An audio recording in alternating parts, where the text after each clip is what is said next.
I don't want to miss my chance to say hello, Mr. Council President. We are live on YouTube. Welcome everyone to the Ways and Means bill hearing. It's Thursday the 21st. Thank you all for joining us today. We're having hearings today on income tax issues, primarily 14 bills on taxes and 2 bills on gaming issues. As I've been saying other days, please bear with us as we are moving forward on this Zoom technology and using it for our hearing in these changing times.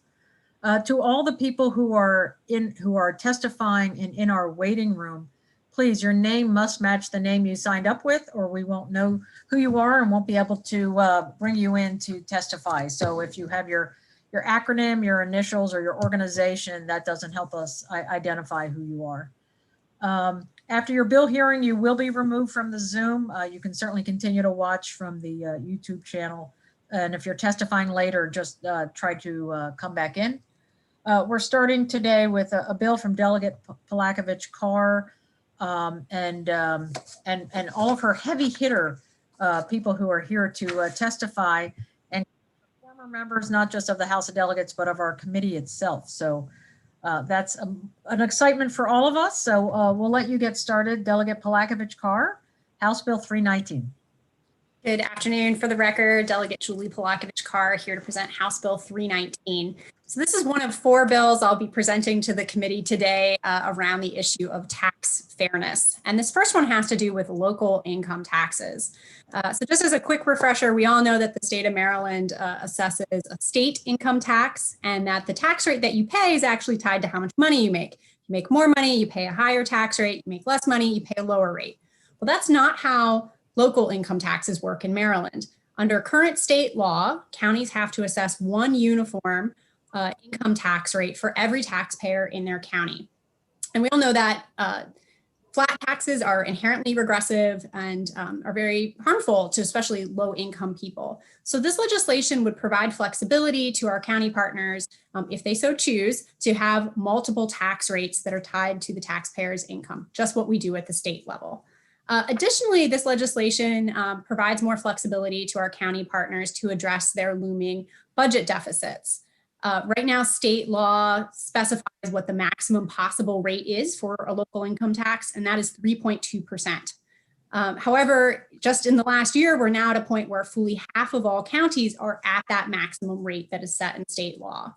That rate hasn't been changed in 20 years, and given the financial challenges that county governments in the city of Baltimore are facing this year, it is time for a change in that regard. I will reiterate that this is enabling legislation. No county would have to make any changes to their tax structure or rate unless they chose to do so. And this is legislation that the committee passed last year and that passed the full House last year, sponsored by Delegate Mosby. We have made a few changes to the legislation relative to how it passed the House, notably about allowing for that top income tax rate to increase by just a modest 0.3%. I will also flag that you will be hearing about a proposed amendment from MACO. They are supporting the legislation this year. They did not last year, but I do view their amendment as a friendly one. And finally, before I turn it over to my very distinguished panel, I will note we have written testimony from a number of other elected officials and entities, including the Mayor of Baltimore, Brandon Scott, Frederick County Executive Jan Gardner, the Maryland State Education Association, the Maryland Center on Economic Policy, the Maryland Fair Funding Coalition, and the Maryland Legislative Coalition. Thank you. Thank you, Delegate. Are there questions for Delegate Palakovich-Carr? I do see the questions. Give me a second to bounce out of here for a moment. Delegate Hornberger. Thank you, Madam Chair, and definitely support the idea of giving the counties more autonomy. I did have a question for you, and we looked into this last year and couldn't get a clear answer. Let's say that I, as a county, want to attract high income folks.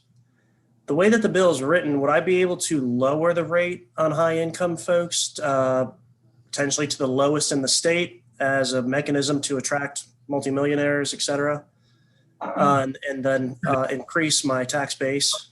I'm here. Aggregate? Okay, bye. Okay, I'll talk to you later. Please mute if you're not speaking. Thank you.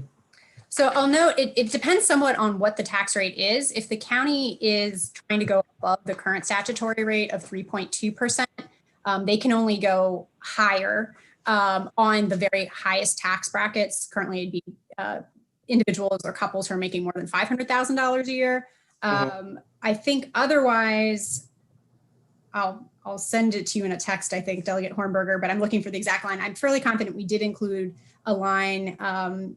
Yes, I just found it on towards the bottom of page 3, that you can't apply an income tax rate to a higher income bracket that is less than the income tax rate applied to a lower income tax bracket. So no, that particular situation you're talking about would be precluded under the legislation. Okay. Thank you, Madam Chair. Thank you, Delegate. Delegate Buckle. Thank you, Madam Chair, and thank you, Dr. Blockridge-Carr. So you said something that I just wanted to clarify for myself. I recall this bill last year. I think it was, as you mentioned, it was our former colleague, the current poobah of all things Baltimore, who I think is with us here today. But you said that there's been a change made in the bill this year that not only would it make the taxation rates capable of being progressive, meaning you could tier them for different income levels. That's what I remembered about the bill last year. But you've also added a provision that allows the counties to increase taxes on this certain classification of taxpayers. So is that a fair analysis of the differences or the distinctions between the bill as last year and this year? Is that yes, relative to what passed the House. So actually, Okay. both things that you just mentioned were in the bill as introduced by Delegate Mosby last year, but the increase on the top rate, the cap of 3.2% was removed by the committee before we passed the bill last year. That's what I was thinking. I'm getting old and I can't remember things all the time, but that's what I had thought that I had remembered that we had done last year. We had said you can have a progressive rate, so counties could choose to take the top people and have them at 3.2, but could choose to actually lower taxes for people who were in middle class or lower middle class or working class brackets.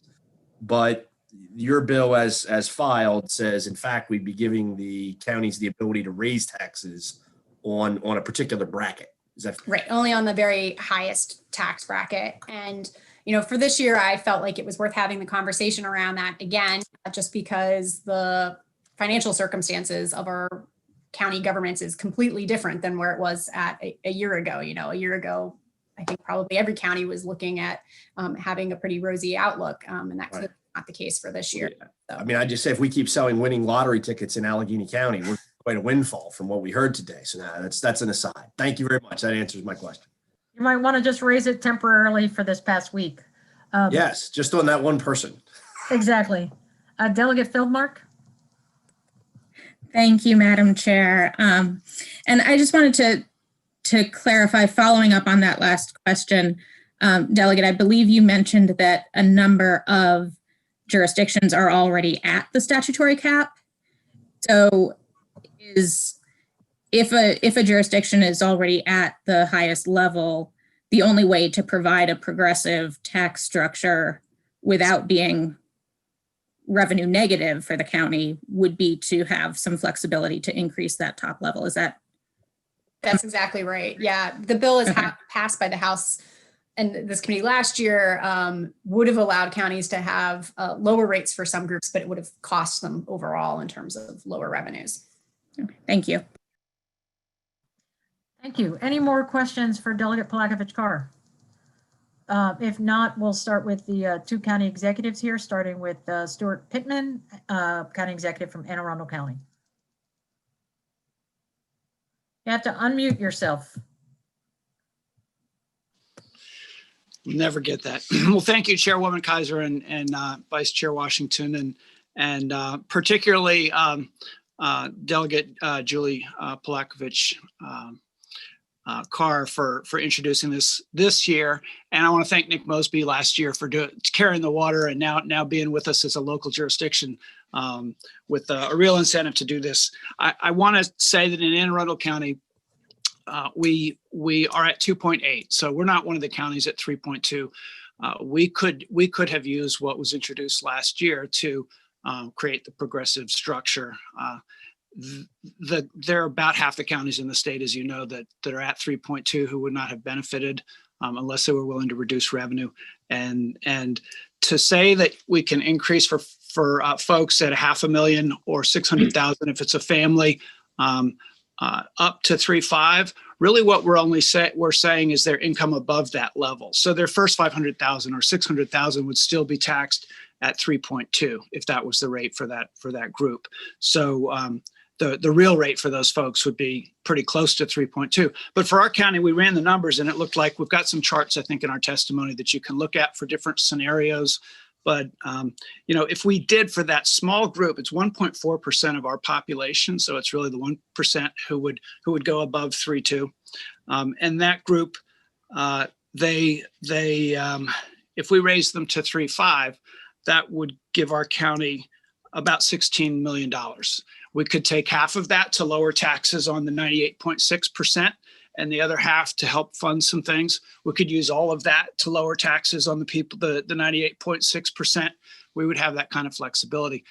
The income taxes used to be, as you know, piggyback of the state rates, which are progressive. And so until 1999, we had progressive income taxes at the county level, and then they switched to flat rate. And when you look at the impacts of this pandemic and also the impacts of the most recent tax cuts at the federal level that have benefited the higher income folks, and now we know that it's the folks at the bottom end of the economic scale who've been hurt the most in this pandemic. And there are people who have actually benefited from this pandemic economy. So what we're asking is the authority at the local level to be able to take some of that revenue, some of that money that they've gotten from those two recent events, and use it to help our counties, to help us deliver the services that we need to offset some of the cuts that we've had from federal and state levels. So we don't see this as a particularly radical move. It's sort of coincide with the history of the state, the country, and everybody else that income taxes work progressively.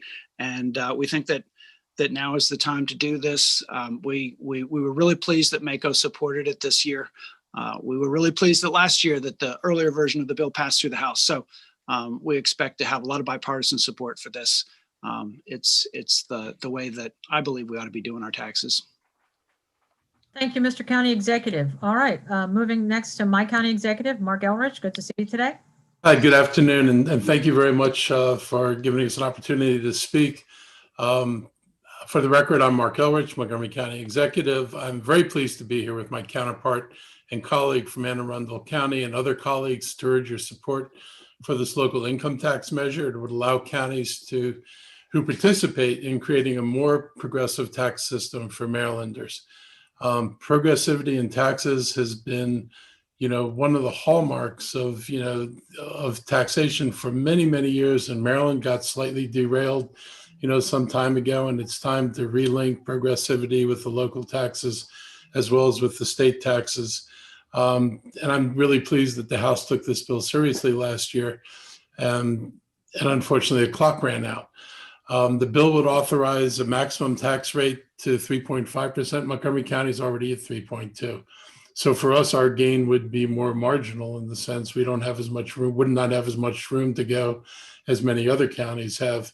But, 3.2 rate on everybody is just not very progressive, and has been pointed out, and I thank Delegate Feldmark for raising this. We could not introduce progressivity without reducing the amount of total revenues we had unless we're allowed to raise the cap on the rate. So that's really, really important for us to make this meaningful in a way that we'd be able to take advantage of it.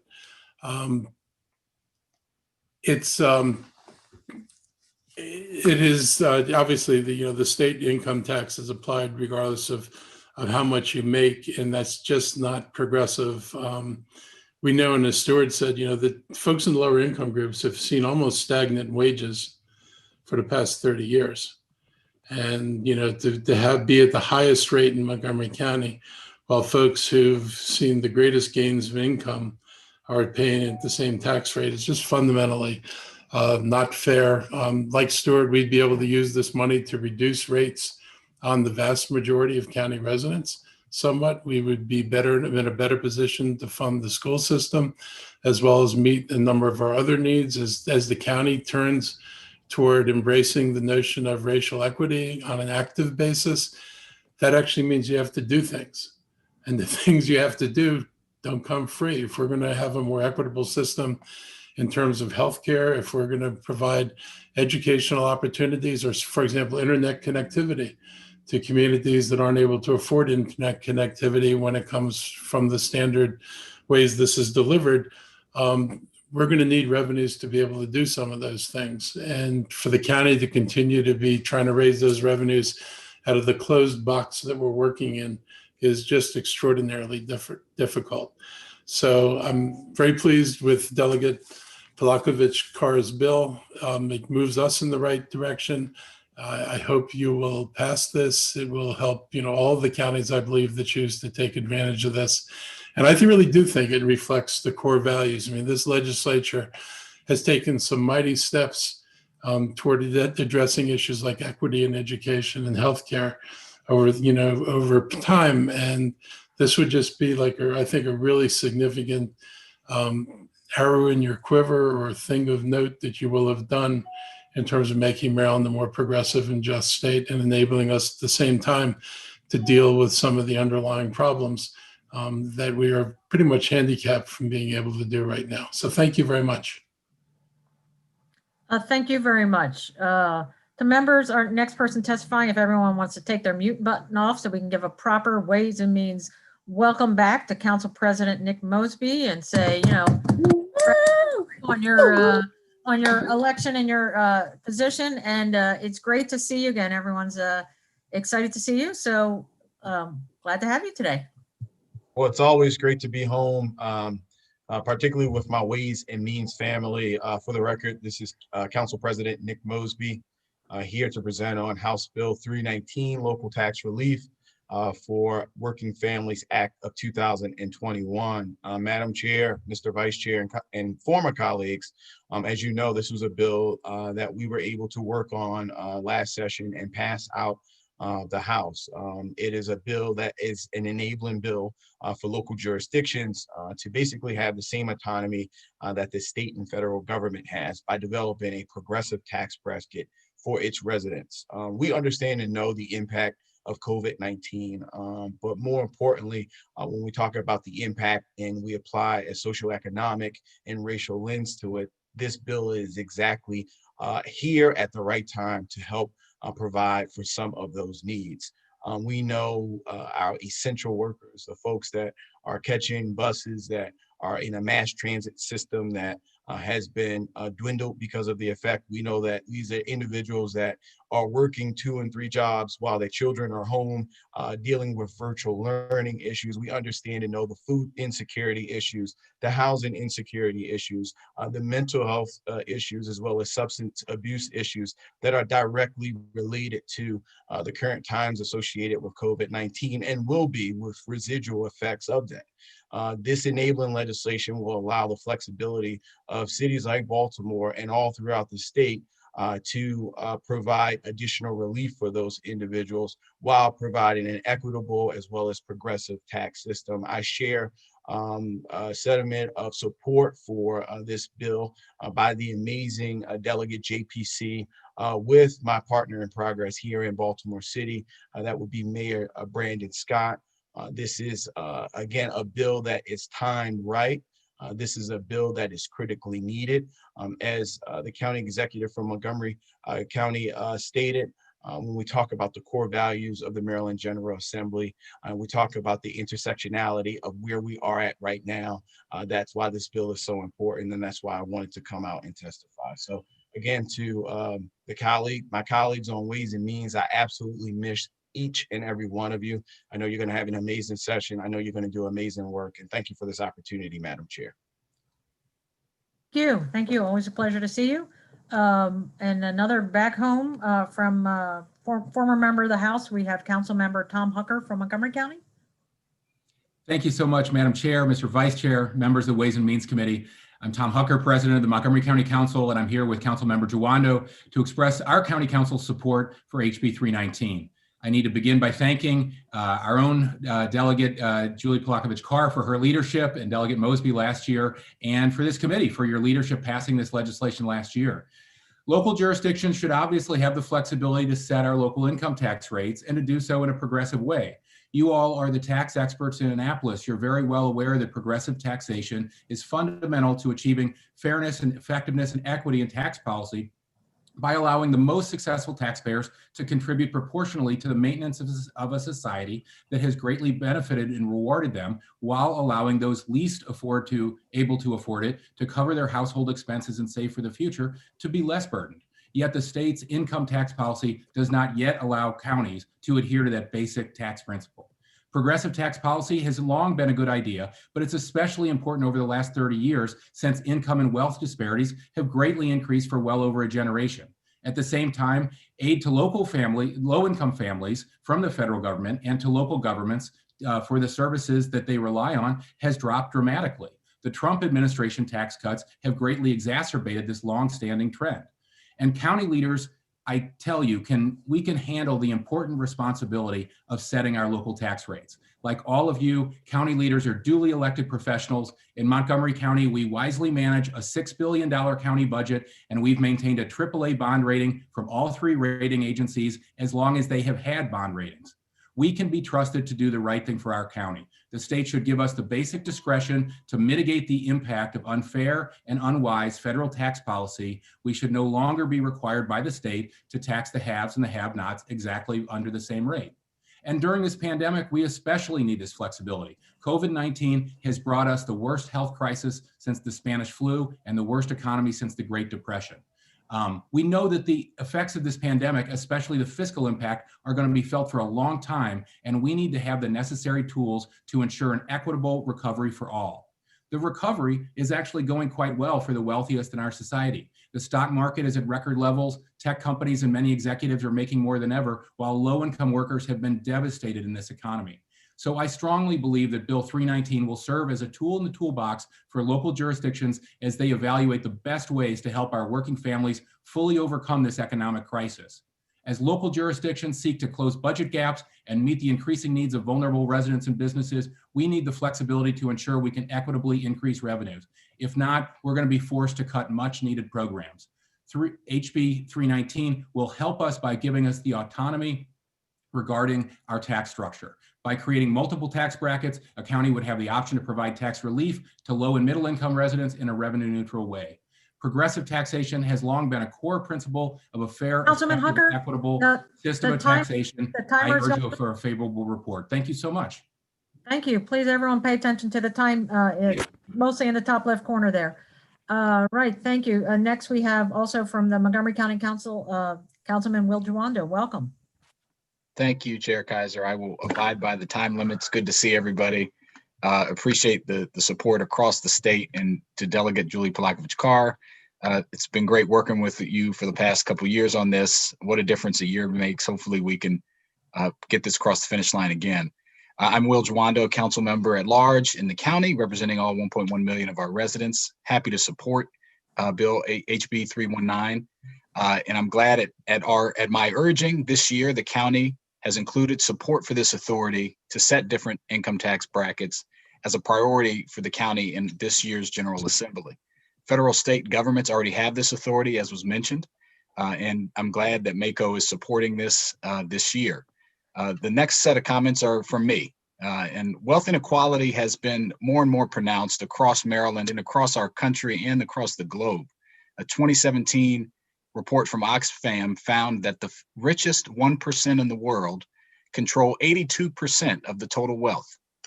Put another way, just 42 people, 42 individuals own the same amount of wealth as the poorest 50% of the global population. Another study by the Americans for Tax Fairness and the Institute for Policy Studies saw that during this pandemic, American billionaires grew an average of $42 billion during each week of the coronavirus pandemic, just outlining how disparate this has hit different people. Simply put, while the lives and livelihoods of over 400,000 have been lost, the economy decimated, inequality has been exacerbated. The flat income tax rate that we have in the county is a contributor to this imbalance. In Montgomery County, if we had a progressive tax rate, we could lower taxes for the 65% of our residents who earn less than $100,000 a year. putting much needed money into their pockets for those middle and working class families. Indeed, studies have shown that most Americans in an emergency can't access $300 in emergency cash. So that matters. By modestly increasing the rate for our most affluent earners, those making $500,000 or more, from 3.2% to 3.5%, in Montgomery County, we could raise nearly $40 million to address issues like our schools and our transportation infrastructure and other vital services while we cut taxes for those who have been hit the hardest. So this unfair tax structure needs to be changed. I appreciate the consideration by the committee and hope that you'll give it a favorable report. Thank you very much. Thank you, council member. And we just have one more person testifying on this bill, Kevin Canali from MACO. Thank you, Madam Chair, and good afternoon to you and the committee. Kevin Canali here on behalf of the Maryland Association of Counties, and we support House Bill 319 for its flexibility to tailor local revenue structures that can really serve and react to our community needs. We do have a clarifying amendment to protect against unintended consequences for counties who are eligible for the Disparity Grant Program. MACO supports this bill because we, as always, believe that our local elected officials are in the best spot to determine these kind of tax structures. Every decision at the local level, they're directly accountable to their communities, and we think they're in the best position to make these decisions. You've heard a lot about the bill and what it does, so I'll be brief, but I would add one thing is that we really do believe this bill provides the flexible tools and the proper tools and flexibility for counties to implement an income tax more progressively. But also, you've heard, I believe, from Delegate Feldmark that half of the counties are already at the maximum rate of 3.2%. And what that essentially means is if they need to raise revenue, they only have one place to go, and that is to the property tax, which I know most people would consider more regressive, right? So it's all about the flexibility and the resources and the tools for counties to be able to react to their communities and to pay for things that they all rely on at the local level. So the amendment I'll talk about just briefly, you know about the Disparity Grant Program. It promotes fiscal equity by providing state aid to counties who are less affluent, but also have proven local income tax effort. And we want to make sure that nothing in this bill would change the way that that's calculated. It's based on your tax rate. And so many counties have made difficult budget decisions to go to that max rate. And we want to make sure that because this bill is implemented and because you have the flexibility to go to 3.5 for a certain group of taxpayers, that wouldn't change any of the calculations under the current program. So with that, we think this is a great bill and we'd ask for a favorable report, and I'm happy to answer any questions. Thank you, and thank you for joining us today. We do have a question. Is this to everyone on the panel or directed? Delegate Lutke? Mr. Canali, Madam Chair. Mr. Canali, how you doing? So you just raised in your testimony the property tax, and it's a valid point that the property tax is regressive because there's no progressivization allowed at all under the property tax. Is MACO also supporting legislation to allow that, to change the Constitution to allow progressivization? Because it seems to me that we already have a progressive income tax, right? If our concern is progressivity in taxation, the property tax is the bigger concern. Sure. I mean, I think we've looked at these bills before. I don't know if there's been one introduced this year. If there is, I'm sure our legislative committee will take a look. I remember one last year. I think it had to do mostly with businesses and that the corporations that are in our jurisdiction. So we're happy to look at those bills, and I think we're guided by our local elected officials. As was mentioned earlier, last year we did not support this bill. We had a lot of concerns, but I think this is a great opportunity, and this is a great example of why these kind of bills promote this discussion, and especially amongst local elected officials. In this pandemic, we're all seeing similar situations, and I think this was a great opportunity for our local electeds to look at this bill and realize that it really does give us the tools. But when it comes to property tax, of course, we take a look, and I think flexibility is always a good thing for counties. Here, my other question, as I read the bill as written, it allows counties to determine their own brackets. So, isn't it possible that different counties establish different brackets, which are different than the state brackets? I mean, it's one of the basic principles of taxation that, while progressivization is important, you want to keep the taxation system as simple and straightforward as possible. Isn't there kind of infinite potential for complexity in tax rates here? I will say that I know that Mako and I'm sure Delegate Polakovich Carr as well reached out to the comptroller's office. We've had discussions with them. They're getting a new system. And what they told us was they'd be able to handle that. And we don't want to make anything administratively burdensome. We don't want to create confusion. But they said with their... Maybe I need to restate my question. I'm not concerned about the comptroller. I'm concerned about the taxpayers. Sure.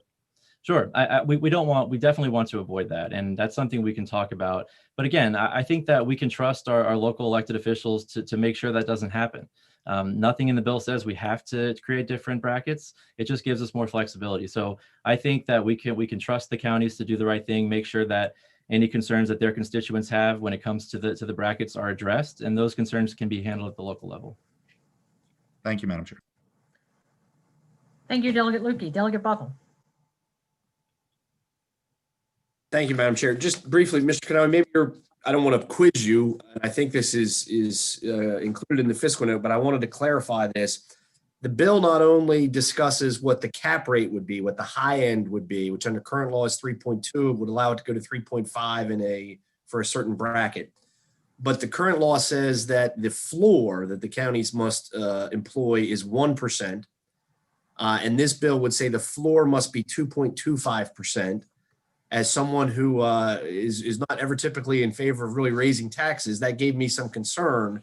But is it fair to say, I'm looking at this and you representing all the counties, 2.25% is already the lowest that any county applies, right? I mean, Worcester County has 2.25%. Every other county in the state is already well above that, is somewhere in the 2s or the 3s. And so the bill, by imposing that floor, would not change anyone's existing tax rate or cause them to go backwards with respect to those rates. Is that fair? That's fair. And I believe just want to make sure everybody on our panel, some of my colleagues, we're not sitting in the same room, understands that 2.25 is already what the most tax conscious county from our perspective already employs 2.25. Okay. Yeah, and I believe that the floor in here is due to out-of-state income. And so it's a technical issue. We've talked to DLS about it, but it has to be at that rate. That has to be the floor to deal with out-of-state income that's being taxed in Maryland. Thank you. Thank you all very much. Are there any other questions on this bill? All right, thank you all very much. Thank you to all of our elected colleagues from around the state who came to testify today. We're moving on to the next bill. Delegate Young, Pat Young, House Bill 337, Sales and Use Tax Vendor Collection Credit Job Training. Thank you, Madam Chair. Vice Chair Washington, members of the committee. For the record, I'm Delegate Young, here to present to you HB 337, Sales and Use Tax, Vendor Collection Credit and Job Training. This may sound familiar.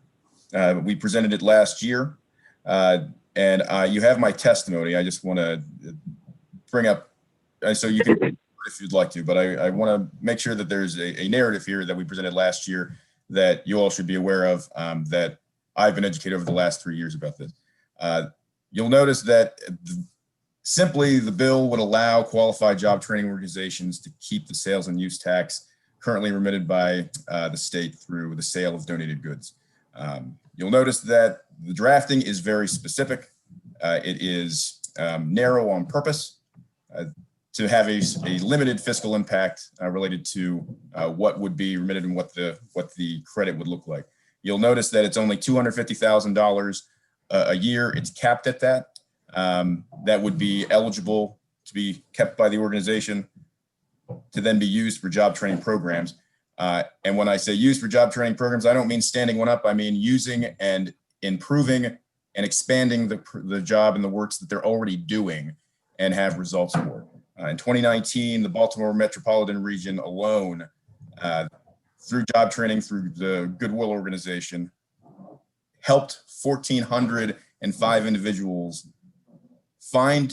get job training, get education, and find a job starting at no less than $12.88.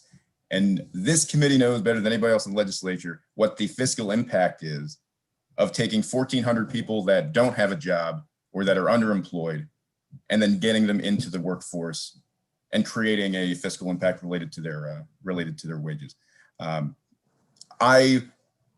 You all know, and I think it's important to say that Goodwill has become a brand, especially during the pandemic. I mean, we've all been home. We've been going through things. I've said multiple times to my wife, I'm going to run to Goodwill and drop a few things off that I've gone through. Whether that's Goodwill or Purple Heart or the Salvation Army, Goodwill has become the brand of where you take something and where you have something that you want to be, you don't need use for anymore, but you know that somebody else could use it. And that's at the ancillary level. What they provide from those sales and what they've been providing is a pipeline to education, to job training, access. Folks that need it the most are interacting with Goodwill already, and they're providing these services to help them out. I think that we know and the challenges associated with having job training programs through the Department of Labor, there's program on top of program on top of program. The trouble is having access to the people that can benefit from that program. Goodwill is providing services that sometimes the state already does and wants to provide more of, but it's gaining access to those folks. And Goodwill is already interacting with them by providing a service of access to goods that they could otherwise not either be eligible for or have access to or afford, and connecting them to job training so they can actually get out of poverty and be contributing members of society.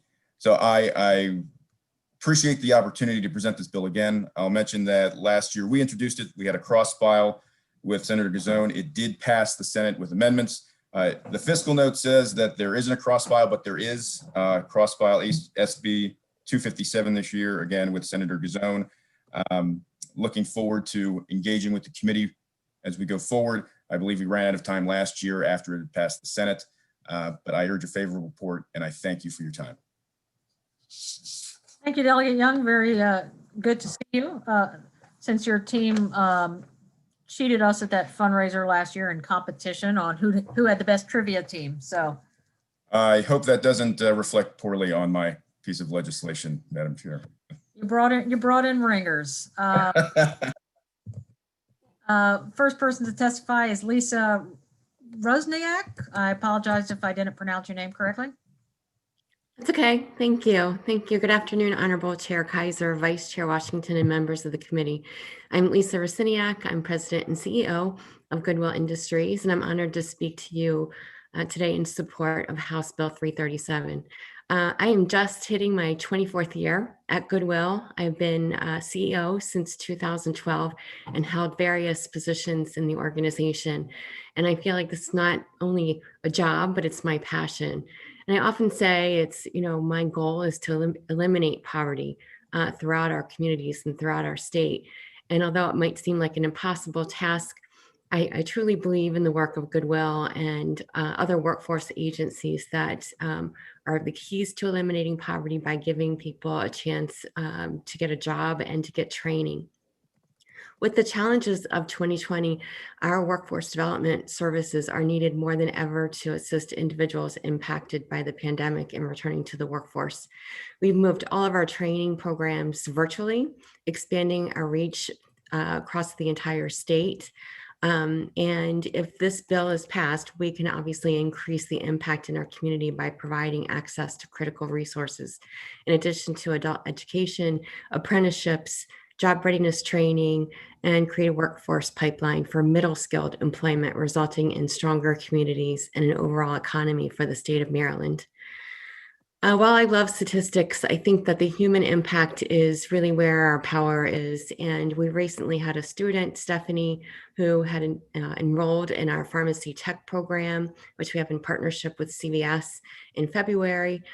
She began taking classes at our headquarters downtown, but quickly we closed our offices because of COVID-19. But she maintained coming to class. The pharmacy tech class resumed in July. And for 5 weeks, she reviewed all of the calculations. She mastered the theory. She passed the pharmacy tech certification exam. And on August 27th, she received her CPR certification. So she was assigned to a CVS store to complete her 160 hours of clinical experience. And throughout that period, We had nothing but stellar reviews from her pharmacy manager about her performance and her attendance. She completed the CVS online training modules, and her externship concluded in October. And a day later, she was offered a full-time job as a pharmacy technician at CVS. She is really grateful for this opportunity, and I am really grateful to be a part of Goodwill. And I think that Stephanie's story really exemplifies what we do. So on behalf of Goodwill, I ask for the committee's favorable report for House Bill 337. Thank you. Thank you so much for coming in today and testifying. We have two additional people. The next person testifying is Olivia Farrow and then Joe Durham. Good afternoon, Madam Chair. My name is Olivia Farrow, and members of the committee as well. My name is Olivia Farrow, Director of Community Engagement at Ascension St. Agnes Healthcare and Vice Chair of the Board of Goodwill Industries of the Chesapeake. Goodwill is in strong support of this legislation.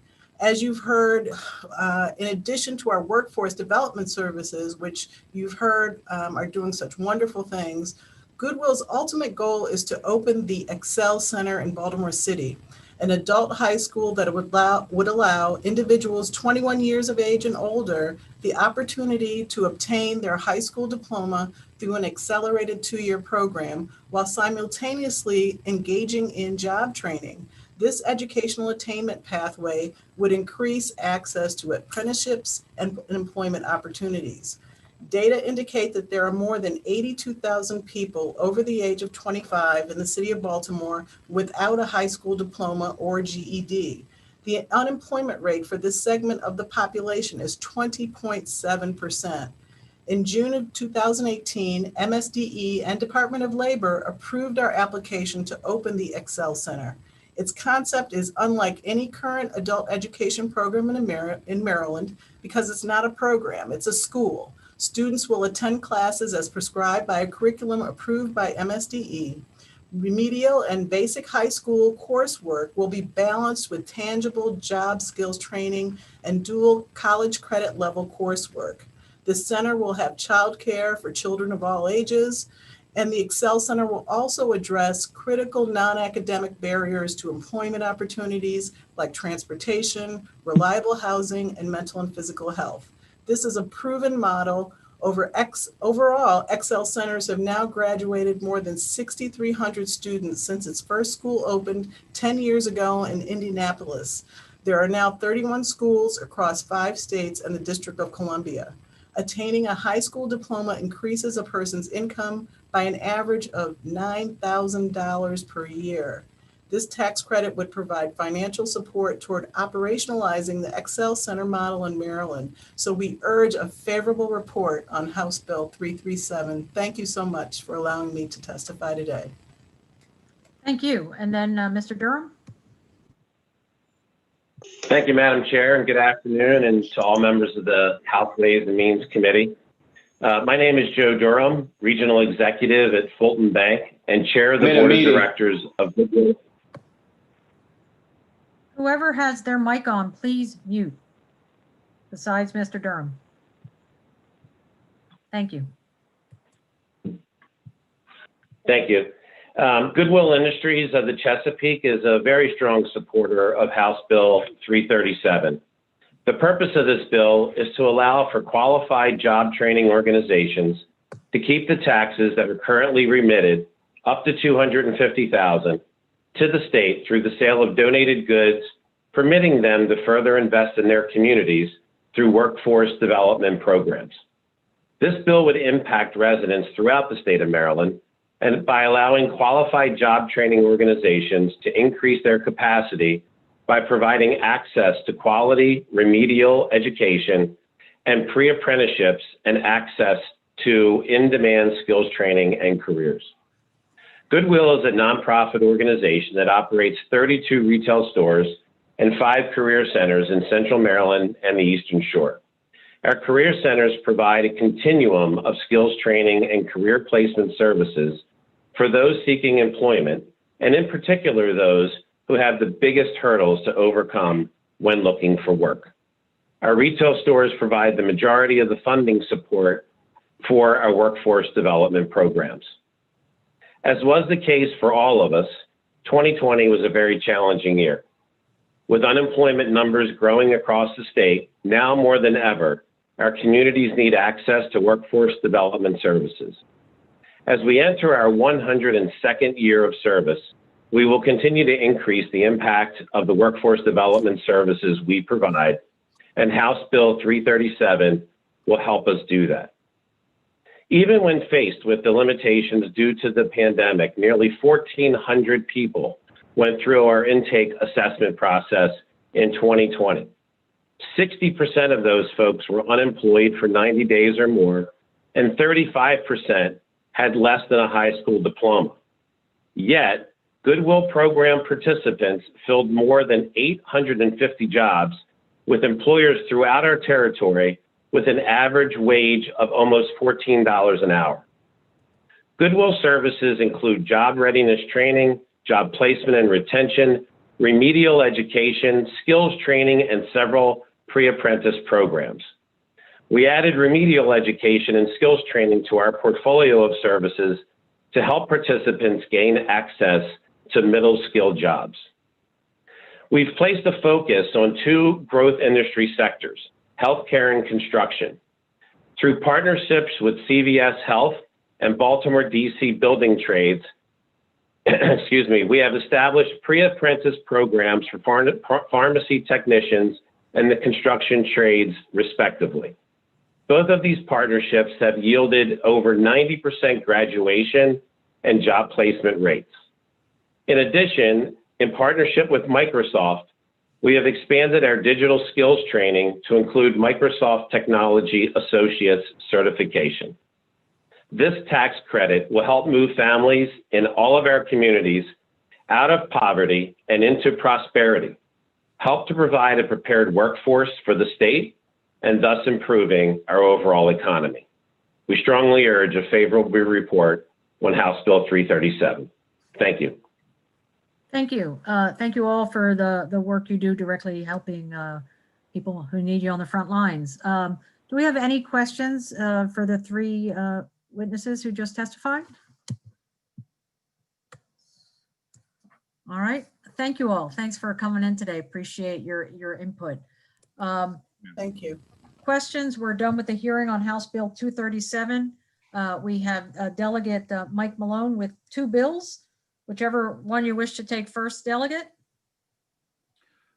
Thank you, Madam Chair, and the committee members of Ways and Means. I'll cover the shortest one first, and that being the House Bill 380 regarding sales and use tax.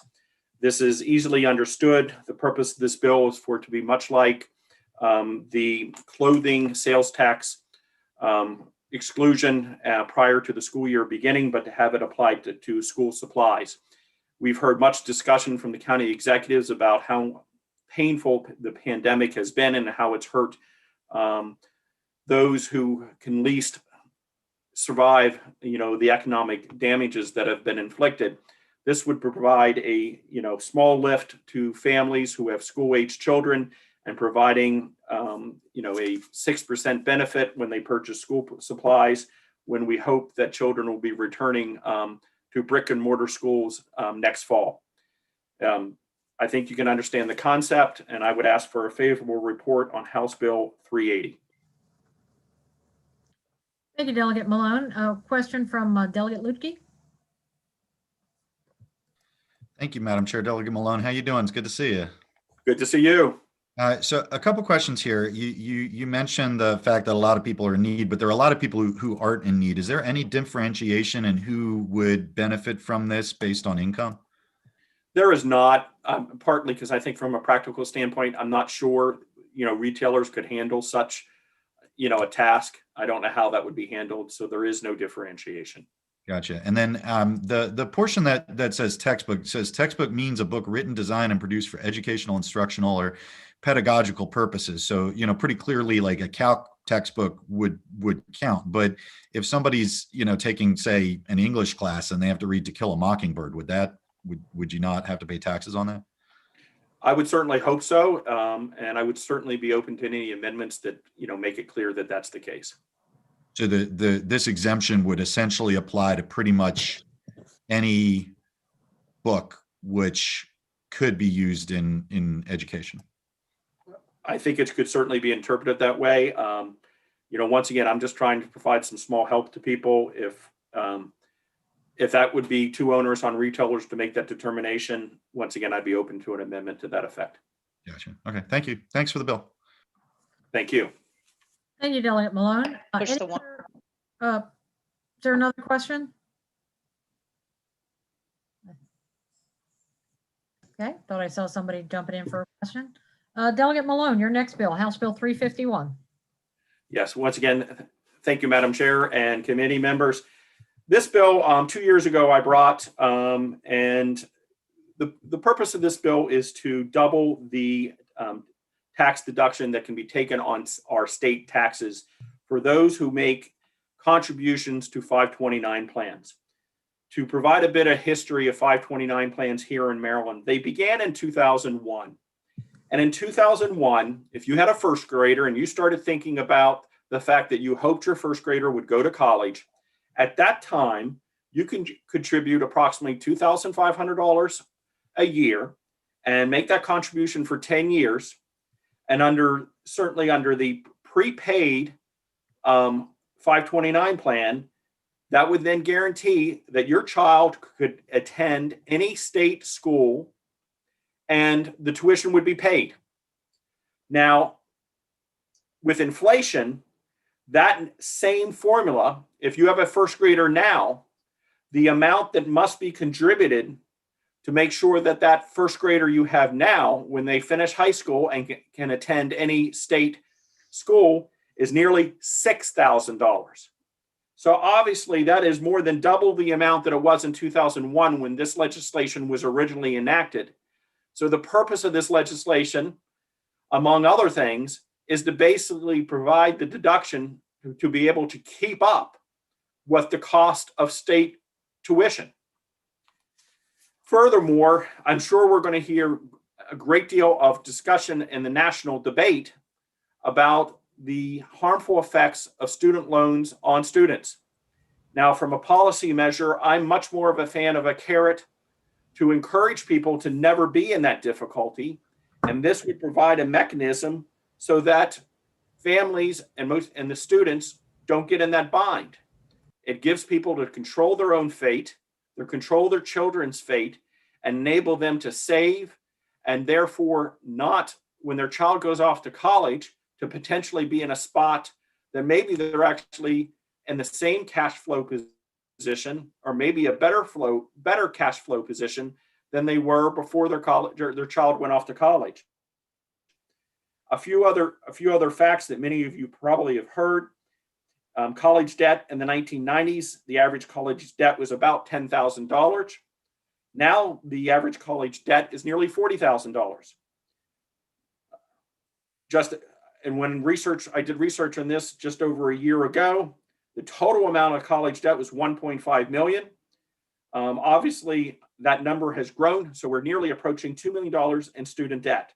So once again, this provides a mechanism for students and their families to save in advance for college. So hopefully that when they finish college, they can finish debt-free. Therefore, I request a favorable report on this bill. Thank you. Thank you, Delegate Malone. Appreciate you always bring very concise testimony. So thank you. I try. Thank you for that. Members, any questions for Delegate Malone? Delegate Ebersol. Delegate Malone, just a point of clarity. You talked about these being savings plans for college, but isn't it so that these plans can now be used as savings for K-12 education as well? I believe they can be. So someone could deposit the money and pull it back out and get this that you're increasing this benefit by having it in one day and taking out the next day and paying for their child to go to a K-12 school. That is correct. And of course, that still reduces the overall obligation to government, which would still be helpful to all those concerned. Thank you. Any other questions for Delegate Malone? Thank you very much, delegates. Great to see you. Hope you're Good to see you. are having a good year. We're done with the hearing on House Bill 351. We're moving on to House Bill 360, Delegate Learman, Income Tax Angel Investor Tax Credit Program. Welcome, Delegate Learman. Thank you. Good afternoon, friends. Nice to see you all on Zoom. I am here to bring you HB 360, which is a bill that many of you have heard before, so I will be brief. Like you, I represent a multitude of businesses, and all of them in some way, except maybe our liquor stores and grocery stores, have been negatively affected by the pandemic. And so I've spent a lot of time over the interim talking with folks in different industries about different ways that we could increase capital and liquidity for businesses. And so this session, I'll have 2 bills before you to do just that. This is the first bill. The second I'm filing next week. So the problem right now, we have all of these businesses that are having a tough time, but that's been compounded by the fact that our banks just aren't loaning. That's been going on since the Great Recession. They haven't been loaning at nearly the rate that they were loaning before. So for instance, bank deposits in Baltimore doubled from 2007 to 2016, but the ratio of small business lending to deposits plummeted. So there were in 2007, 17,000 bank loans made to small businesses in Baltimore. And in 2006, there were 8,000 made. So less than half. And that's a huge problem for starting a business, right? This was a problem before the pandemic, but now with so many businesses that are failing or that need loans, there are business owners who need loans to save their business, but there's also many new business owners. There are many entrepreneurs who want to start new businesses. And this lack of early stage capital that's available is a huge detriment, and it's holding Maryland back. So I think for the next 3 years, if we can take steps to rapidly increase the availability of capital in the state, that will go a long way towards jumpstarting our economy and our small homegrown businesses. So this bill is one way that we could do that by incentivizing some of our fellow Maryland residents to invest in Maryland businesses at an early stage, rather than buying stocks or art or some other things. It's a 3-year tax credit for angel investors who make qualified investments in businesses. The credit's equal to 50% of the qualified investment. 32 states have implemented an angel investor tax credit, and of those 32 states, in a report in the Small Business Institute Journal, 29 of those states saw an increase in economic and activity and investment in small business, some of which was actually even during the Great Recession. So this bill simply offers a way that we can make sure that over the next few years, we are doing everything we can to incentivize and create early stage investment for small business owners and entrepreneurs to start businesses and start their businesses in Maryland and keep their businesses in Maryland and help them grow. And with that, I ask for a favorable report. Thank you. Thank you, Delegate Learman. Any questions for Delegate Learman? Delegate Barnes. Thank you, Madam Chair. And Delegate Learman, I'm interested in the bill, and I'm just curious as to those other states that have saw some success in this program. Do we know the diversity of the businesses that they have been able to help? It's a good question.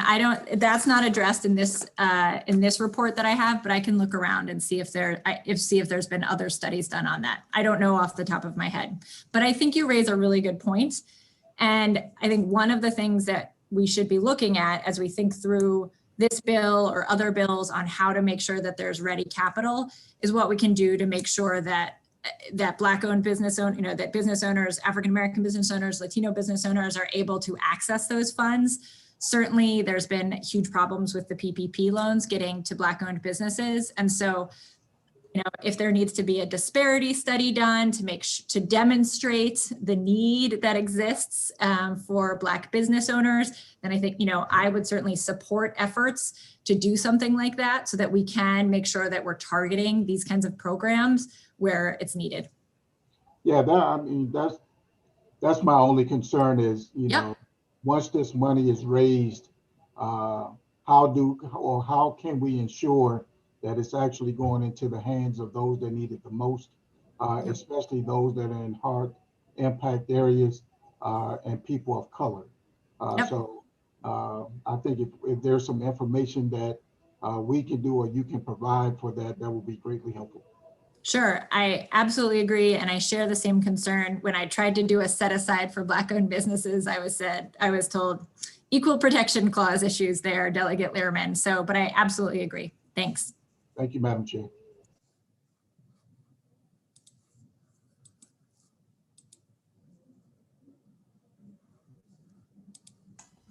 Do we have any other questions for the sponsor of the bill? Delegate Smith? Sorry, Mr. Chair, for the primitive hand raise versus the tech-based one. I was having an issue utilizing that, but thank you. Thank you, Delegate Lehrman, for bringing this bill. And just to piggyback on the prior question, because I do understand some of those limitations, had you considered or would you be open to maybe applicability of this tax credit concentrated by any type of, geographic touchstones, maybe, that can kind of help to see if this type of assistance can go to communities that really need a jump start?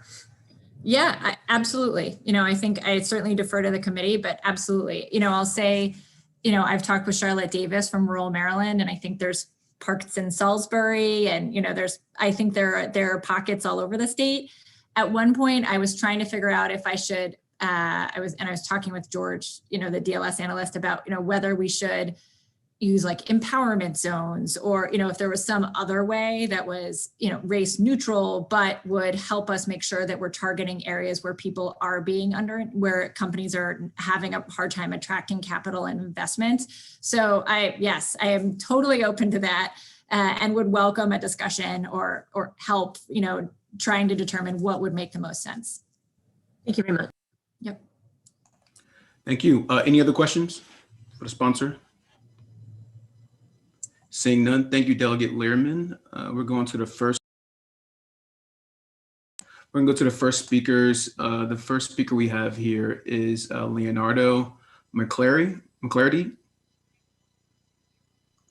Yes, Leonardo McClarty. Thank you. So again, Leonardo McClarty, I'm president of the Howard County Chamber of Commerce, and thank you for this opportunity just to share comments regarding House Bill 360. And so I won't repeat some of the things that have already been stated, but certainly I think this bill addresses one of the needs that we see for small business and particularly emerging business, and that is the need for capital. Even more so, I think it also speaks to our ability to compete with neighboring states and jurisdictions as we continue to look at Maryland as a place to do business, and where we'd also want to continue to support those businesses that have ideas and particularly that may be on the cutting edge of certain products and services here. One of the things that I know we frequently hear, particularly from those in the technology space, cybersecurity, health, IT, and so forth, is the fact that when they are in that capital raise environment, that they're always having, in most cases, to leave the state, and that they're having to go to particularly whether that's obviously California, whether that's Texas, and Massachusetts, other jurisdictions, to ultimately raise money. And so this certainly helps to support those businesses here. In particular, I think another benefit is the fact of it's supporting businesses that currently have less than 35 employees, which truly starts to speak at small business and those that are on the front end, as well as those that have been in business for less than 10 years. And so again, we're supporting those that are truly in that growth stage and that are trying to take their business to the next level. And obviously, as they grow, that's the opportunity for them to put Marylanders to work. That's an opportunity for them to spend money in our communities and continue to support other efforts, which we deem important. And so with that, we ask for a favorable vote. Thank you. We'll have our next speaker speak before we take any questions. Donald Fry. Thank you, Mr. Vice Chair, members of the committee. I'm Don Fry, President and CEO of the Greater Baltimore Committee. I'm pleased to support House Bill 360, Angel Investor Tax Credit. Passage of this legislation would be a significant step toward growing a stronger 21st century economy and creating job growth in Maryland. would also send a strong signal that Maryland recognizes the importance of our innovation economy. In July 2014, Forbes published an article titled "Millennials Want to be Entrepreneurs, so why aren't they starting businesses?" In December 2018, The Atlantic published an article describing millennials being on track to be the least entrepreneurial generation in recent years. There are a number of reasons why young people are not starting businesses, the most common cited reason being the difficulty in acquiring capital needed to start a business, as the delegate spoke about, but especially when coupled with the student debt that the younger generation has already undertaken. But access to capital is a challenge not just to millennials who want to be part of the innovation economy, but for all startups in Maryland. Our state's ability to create jobs is closely aligned to the strength of its startup community. There's a large body of research that suggests that new and young businesses contribute disproportionately to job growth. Angel investors play a vitally important role in the entrepreneurial community by providing that much needed early stage funding to startup companies. The Kauffman Foundation estimates that angel investors provide up to 90% of the early stage equity that's not contributed by friends and family, and also tend to invest in a wider range of innovation than traditional lending sources do. State investment in angel investment tax credit is also consistent with a core pillar for economic growth and job creation as identified by the Greater Baltimore Committee a couple of years ago in our report called Gaining Competitive Edge. In that report, it identified a specific need of strategic and effective state investments in business growth.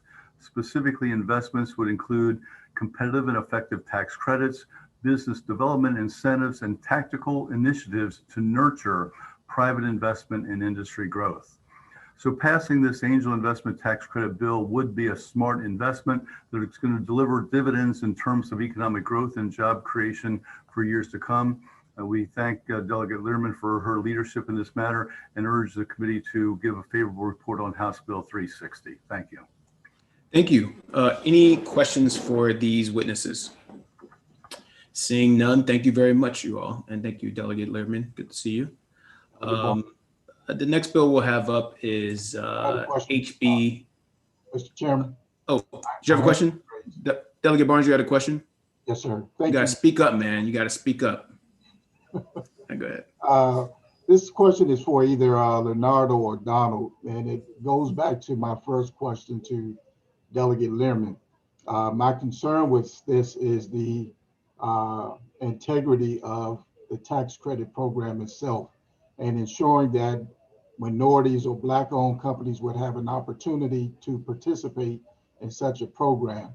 And looking at, as you indicated, Leonardo, that this is a golden opportunity for capital raise and other measures for those small businesses.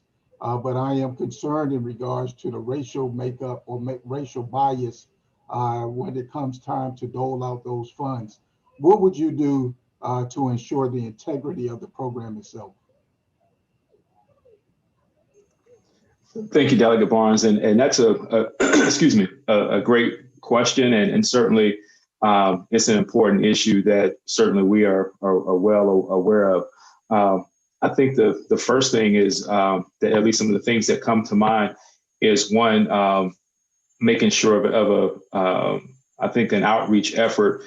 I think a lot of times, and we've seen this, and I'll use, unfortunately, the COVID crisis. In some instances, obviously, you may have various practices at place that impact particularly Black businesses and other minority businesses, but also there are times where you have issues simply around the fact of not knowing. And so I think the first thing is really making sure there's a concerted effort that and doing some things differently from an outreach standpoint to ensure that particularly Black businesses and other minority businesses actually are aware that the credit exists. I think that's one of the big things is trying to really address the knowledge and awareness of what's available. I think the other thing is also working particularly in those industries where you're going to have working with the advisory firms and the folks that ultimately, that will be consulting with their their clients on these particular credits and others. I think it's those are just a couple of the things that come to mind initially. But certainly, I think it's one that, certainly requires a lot of attention to. Yeah, I appreciate that. I think it definitely has to have some attention put to it, because I just look at the first round of PPP money that came from the federal government. 3.8% of that went to small minority-owned companies out of the money that actually hit. So there was some type of bias when it came out to doling out or issuing those grants for small businesses. So that's really my concern behind such a program like this, is that we must look at mechanisms in which we are ensuring that those that are in need of such funding in this type of program are actually able to participate. And I think to your, and I'm sorry if I may add. Yes, sir, go ahead. I was just going to add, and I think perhaps one thing that we did learn as we look at the second rollout of PPP, that, and I don't know how it necessarily perhaps applies here, but whereas the first time it was ultimately PPP was rolled out through all of the financial institutions, and in some cases your CDFIs and your smaller banks ultimately were second, or perhaps didn't have as much attention. Whereas this latest round, you had instances where your CDFIs were first, and then based upon assets, you might have been second. And so ultimately your larger institutions, in essence, went last, so to speak, which thus enabled perhaps those entities that are serving perhaps underserved communities were in line first, thus to be able to roll it out before the masses, if you will. And so perhaps that may be something that we take a look at here, in terms of some type of similar type process or whatever, as we again communicate awareness and so forth. Could I add, sorry, could I say one thing? Yes, real quick, please. I was just going to say, while Leonardo and Delegate Barnes were staying, I think one of the things, I think Leonardo had great points, and we could pretty easily write into the bill, rolling this out through, the first tranche through working with CDFIs, and put a requirement for the Department of Commerce to do outreach through specified regions or in a specified way to make sure that they're getting the word out. So those, I thought Leonardo made great points, and those are things that we could certainly put in the bill. Very good. Thank you, Mr. Chairman. Thank you. All right, that concludes the public hearing for this bill. We're going to go to our next bill, which is HB 7. Delegate Lukey. Thank you, Mr. Chairman. And HB 7, I think, hopefully will be the smallest tax credit bill that we're going to talk about this year. So there is a tax credit in law that we created a few years back for the donation of venison, that, when hunters hunt a deer, they want to donate the venison to a food bank or something. The challenge with it for those of us in Montgomery County is that the way that the credit was originally designed, it basically leaves out Montgomery County hunters, because most Montgomery County hunters donate their venison through a county program where the county taxpayer actually bears the cost of processing the venison for the food programs in question. So the intent of this bill is really simple. It's just to alter the credit in literally its last year or two of existence, because it's going to sunset soon, to make sure that Montgomery County hunters are able to get the same benefit that hunters in other parts of the state are able to get. So I would ask for a favorable report. Okay, thank you. Any questions? Delegate Ebersol. Thank you, Mr. Chair.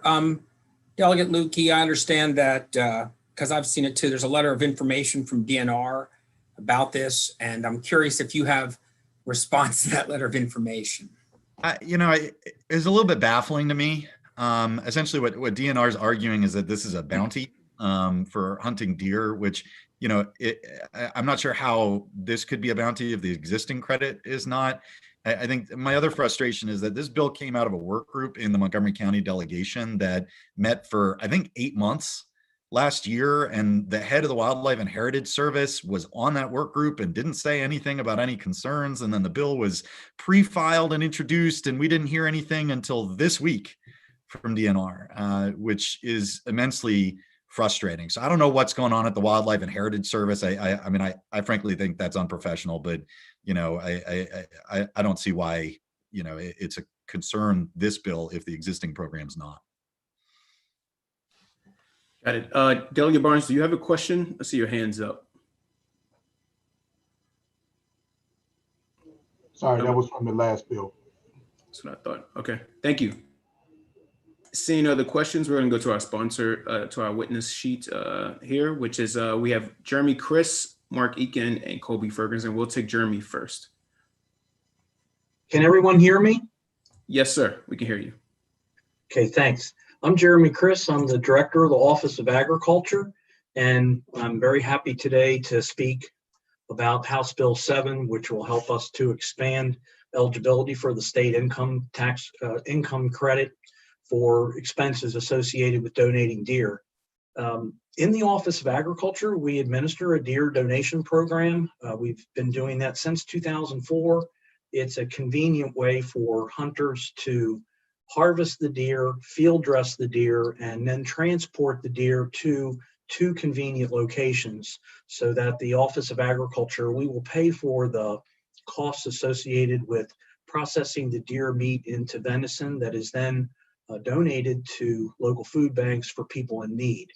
And over the history of the program, we've had about 2,500 deer that have come through the program, and we've had about 88,000 pounds of venison that's been donated to local food banks. This tax credit will really help encourage hunters to harvest more deer. We continue to have a really big problem with deer in the county, not only in the Ag Reserve, but also down county.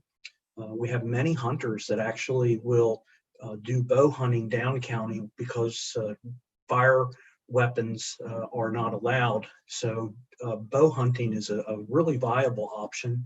And a lot of the deer that are harvested using bow are donated through our program. So I would encourage the committee to support this legislation and request a favorable report so that we can try to increase the amount of deer that's harvested in Montgomery County and then the deer meat provided to people in need. Thank you. Thank you. Our next speaker will be Mark Eakin. Yes, good afternoon. I'm glad to be able to speak with you here in support of House Bill 7, introduced by Delegate Lutke, the income tax credit for venison donation expenses to the Montgomery County Deer Donation Program. I'm Dr. Mark Eakin of Colesville, Maryland, Director of the Animal Connection Deer Management Team. I also served on the Montgomery County Delegation's Deer Management Working Group along with Jeremy Chris, the one that was organized by Delegate Lutke this year.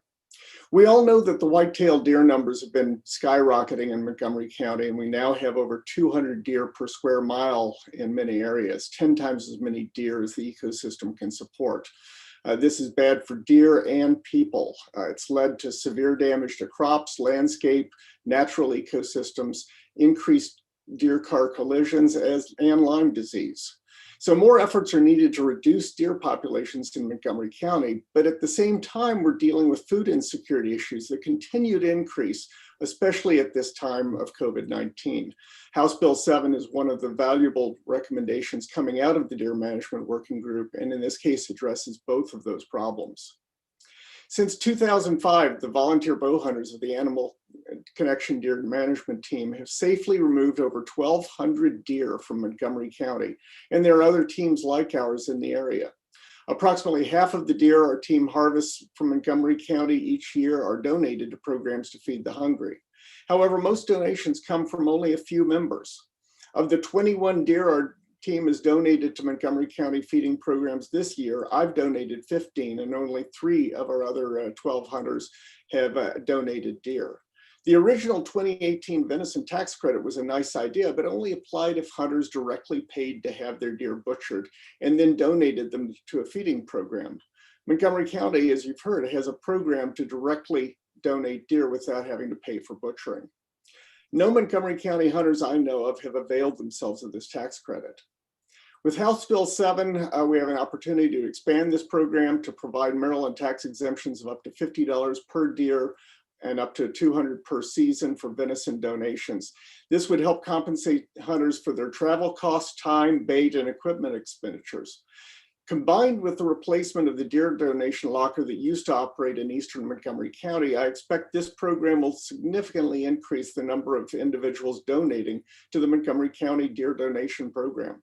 These actions reduce both deer populations and concerns over food insecurity by providing nutritious food for those in need in Montgomery County. So I urge you to support House Bill 7 and provide a favorable report. Thank you. Thank you. Any questions? Sorry, I got one more. Colby Ferguson. Thank you, Mr. Vice Chair, members of the committee. Colby Ferguson on behalf of Maryland Farm Bureau.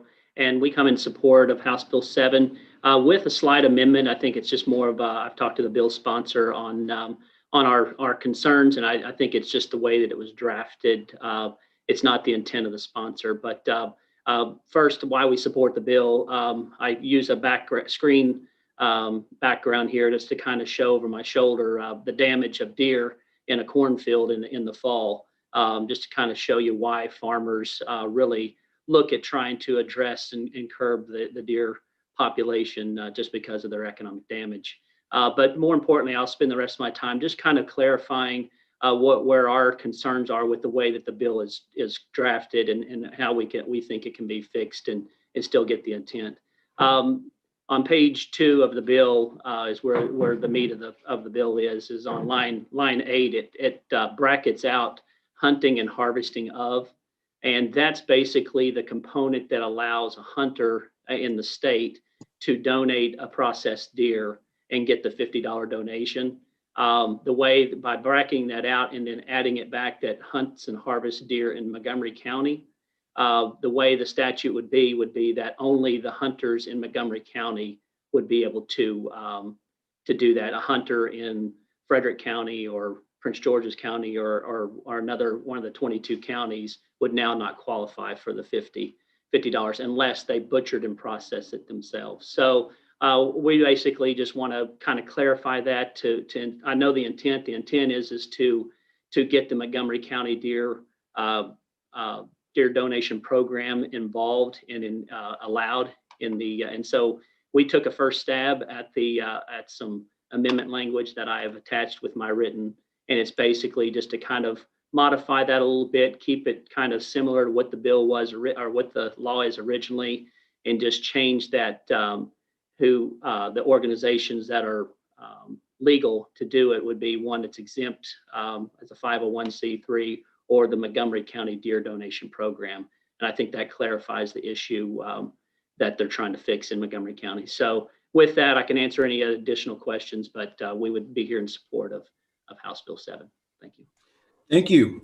Any questions of the speakers? Seeing none, thank you all very much. Thank you, Delegate Lukey, for that bill. We're going to go to your next bill, which is HB 179.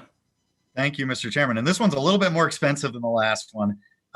So let me take a step back and give you a little bit of short recent history of the tax code. As you all may remember, Congress passed a bill a couple years ago called in sort of the Big Brother-esque language that's common in Congress, the Tax Cuts and Jobs Act, which didn't actually create any jobs and only cut taxes if you were rich. But one of the things that bill did was it eliminated the deduction that workers used to be able to take for their union dues. So under the law, up until a couple years ago, if you were a union member and you paid your union dues, and that was part of what you did, in many cases, in order to hold the job that you have, you were allowed to deduct that from your taxes.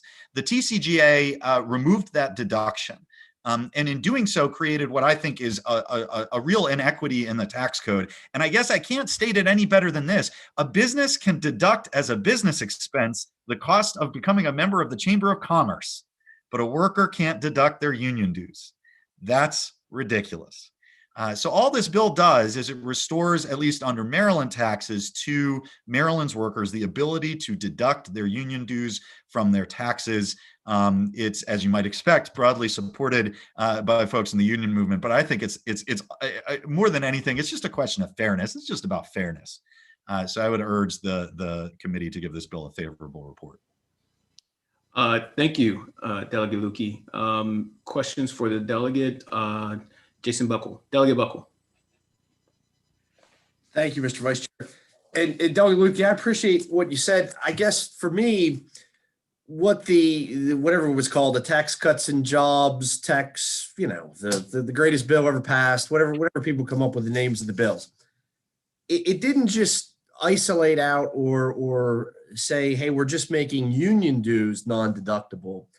My reading and my understanding of it is, because it's affected me and how I file my taxes, and probably many of us, the bill eliminated a huge swath of things that used to be individually deductible, and said now you can no longer itemize those as deductions.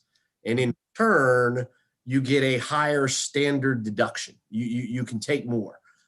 And so as a result, there are things that I'm not a member of a union. We don't have them in my profession. But there are a lot of things that we used to be able to deduct as a self-employed individual that we no longer can deduct because of that. Things like business entertainment expenses. You took a client to dinner, things involving the use of paying for gas for trips that were business related. You had to go out of town for work. You can't deduct things the same way as what you used to. So, is what your bill is doing is simply sort of isolating out this one aspect of the federal bill and saying we're going to decouple from federal law with respect to itemization only for union dues. Are there other things out there that you also think maybe we should have? You're the chair of the revenue subcommittee, that you think maybe we could consider decoupling from the. Sure, Delegate Blachowicz-Carr has some decoupling bills that I think you're really going to like, Delegate Buckle. I love Delegate Blachowicz-Carr, but I don't think so. I mean, look, I like I said, I think it's just a matter of fairness. There are still, while some of the self-employment deductions were taken away, there are plenty of deductions that still exist in, for example, the corporate income tax for business expenses. And for many workers, participation in a union is really just a part of what you have to do to be successful in your career. I mean, depending on what sector you're in. Right. I absolutely think that union workers should be able to deduct their dues. I mean, what do you think? I just said one follow-up, and it was in response. I think you had a question in one of the earlier bills today.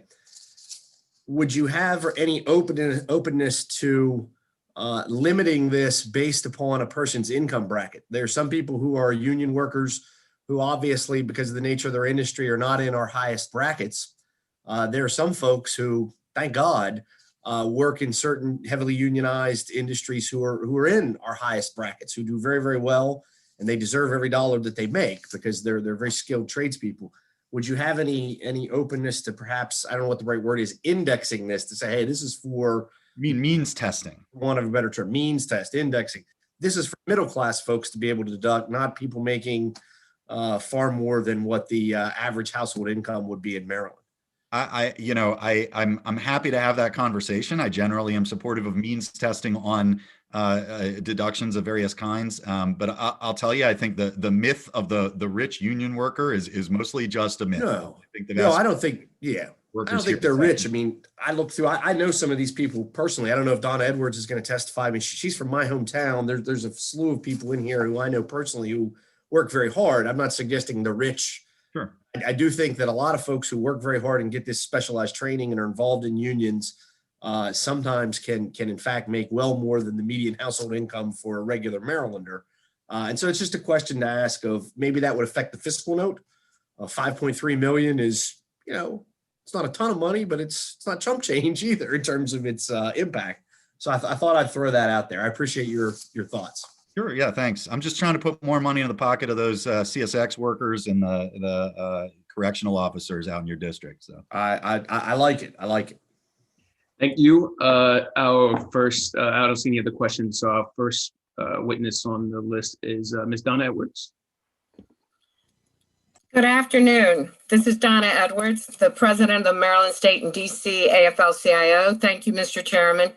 Thank you, Delegate Lukey, for this opportunity to testify on your bill. We very much appreciate it. I don't have the opportunity to come in front of this committee many times, and it is absolutely wonderful to see all of your faces here today. I really appreciate it, and Happy New Year. You have my Miss Edwards, you just went out. We just lost you.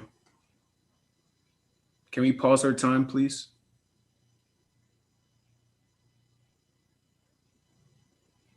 We don't hear you still.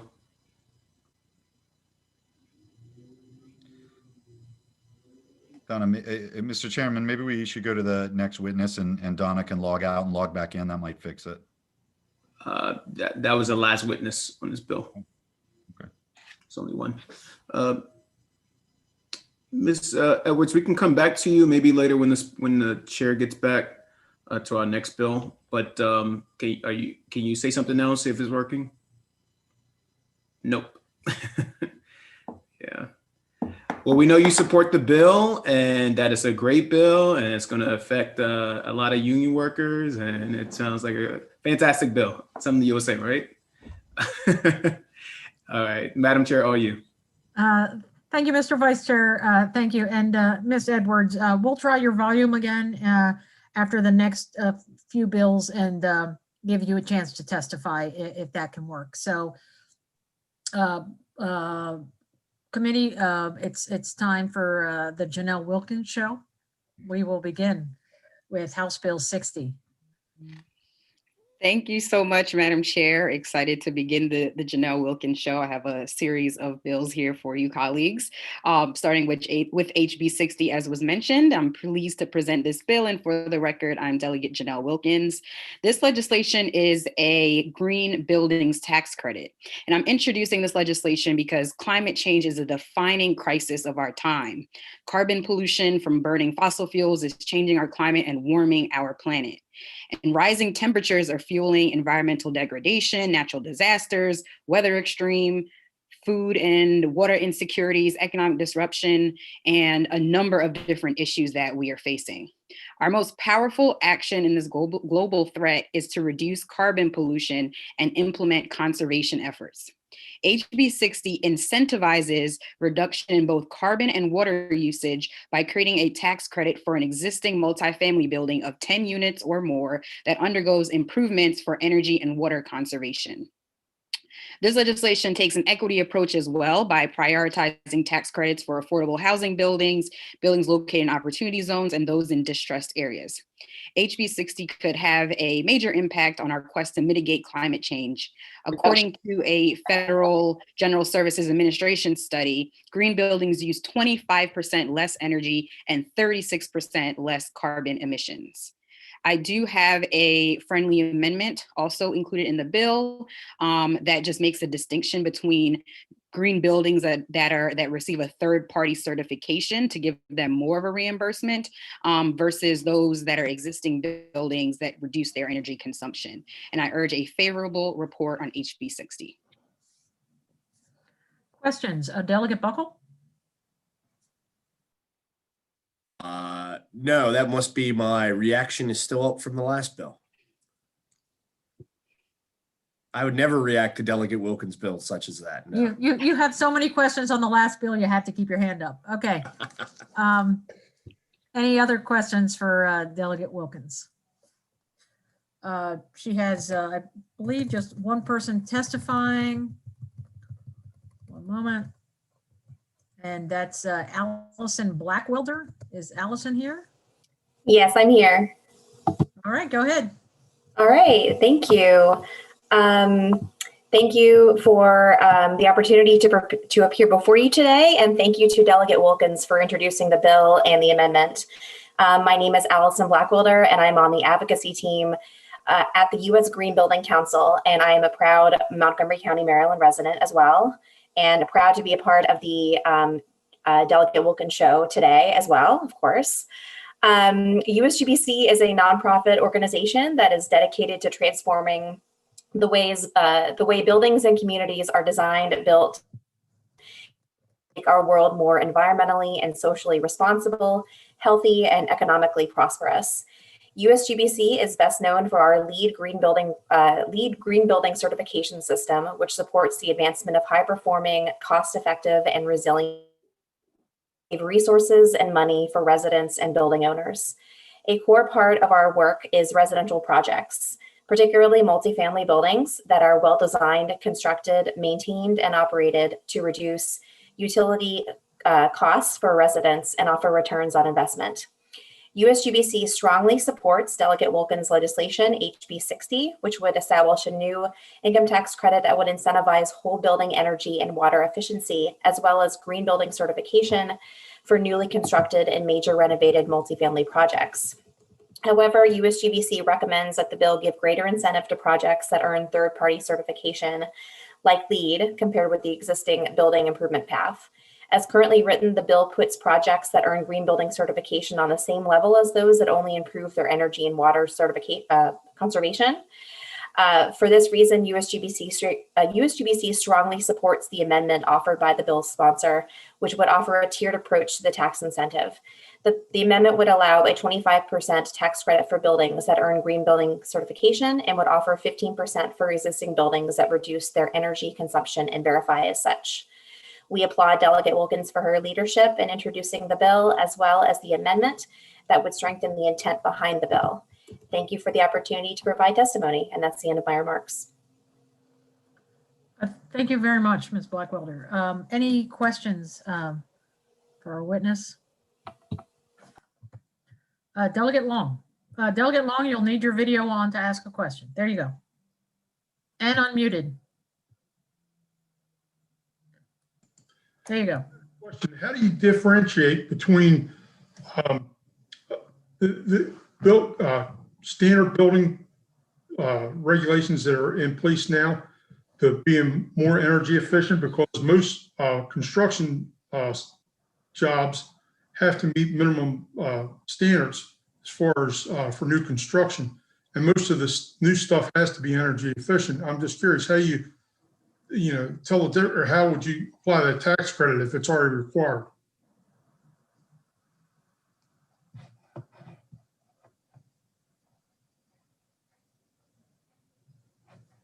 Delegate Wilkins or your Delegate Wilkins or whoever could answer that question.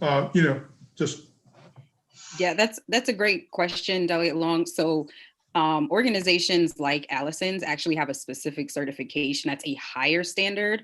And the point of the bill is that we would like buildings to go above and beyond what is required so that we can meet a higher level of efficiency and reduce the impact. And so, yes, there are some minimum standards that are in place. And the idea is that one way to get this credit is to have one of these third parties provide a certification that you've reached their higher level when it comes to having a green energy building. And so Allison can chime in if she'd like to add to that, but this is more than a minimum level standard.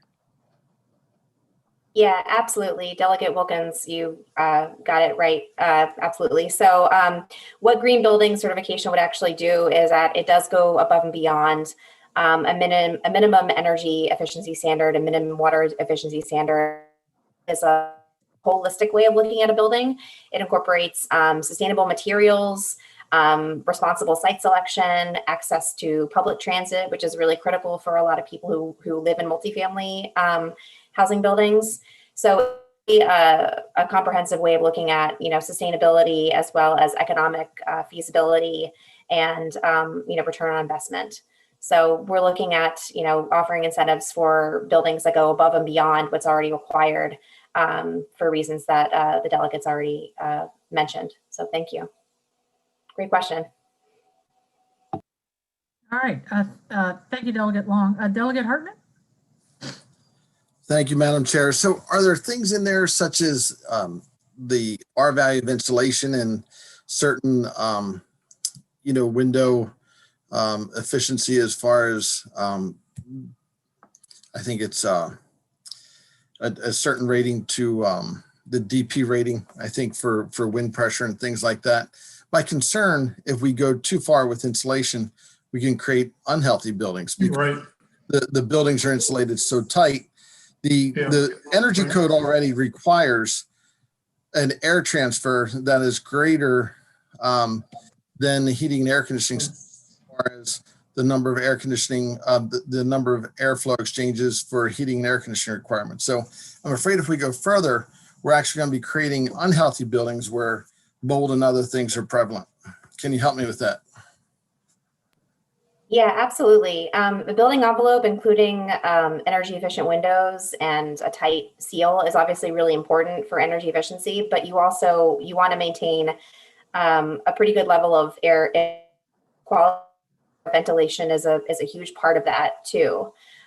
So we require certain levels of air, changeover, and we offer additional credits for additional enhanced indoor air quality, things like that. So that's definitely a factor. We don't want anyone to be totally sealed in a building and causing an unhealthy building environment. We definitely understand the power of and the importance of indoor air quality, and a lot of it is I think we also do offer credits for operable windows and individual climate controls for spaces. So all of those are really accounted for, and there are credits available for that as well. So we definitely encourage that as part of the LEED system.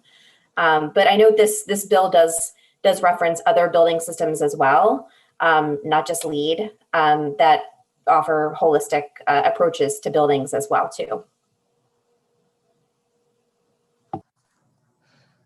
Any other questions? All right, the members. Delegate Smith. Yes, thank you, Madam Chair. I'm always so slow on utilizing the hand, but thank you for recognizing me. I wanted to thank Delegate Wilkins for bringing this bill and for the testimony. I also serve actually on the LEED Sustainable Cities working group, so I'm really committed to what is being achieved here. I wanted to know how this tax credit from your witness could really improve for Maryland, just kind of the competitiveness of our protections in green building to make it a healthier environment for workers. Like how would it position us potentially to compare to other states?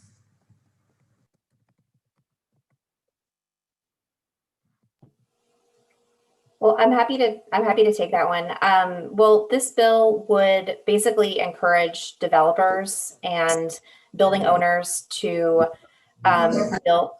build a more sustainable and I'm sorry, I hear background noise.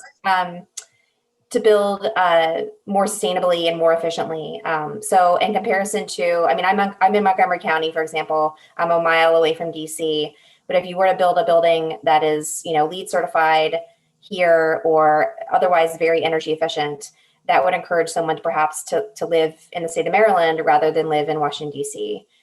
Because if you have a building that provides a better living environment for someone and would potentially provide for a more efficient living space that would not require as much resources to sustain a living space, including like electricity bills and water bills, things like that, that would be a more attractive incentive for someone who's looking to live in an apartment building or a condo building in Maryland rather than DC. And of course, that's what we want. We want people to be, to decide to live in Maryland rather than elsewhere. So I think that would be definitely encouraged by this bill on the building owner kind of side and also the resident side too.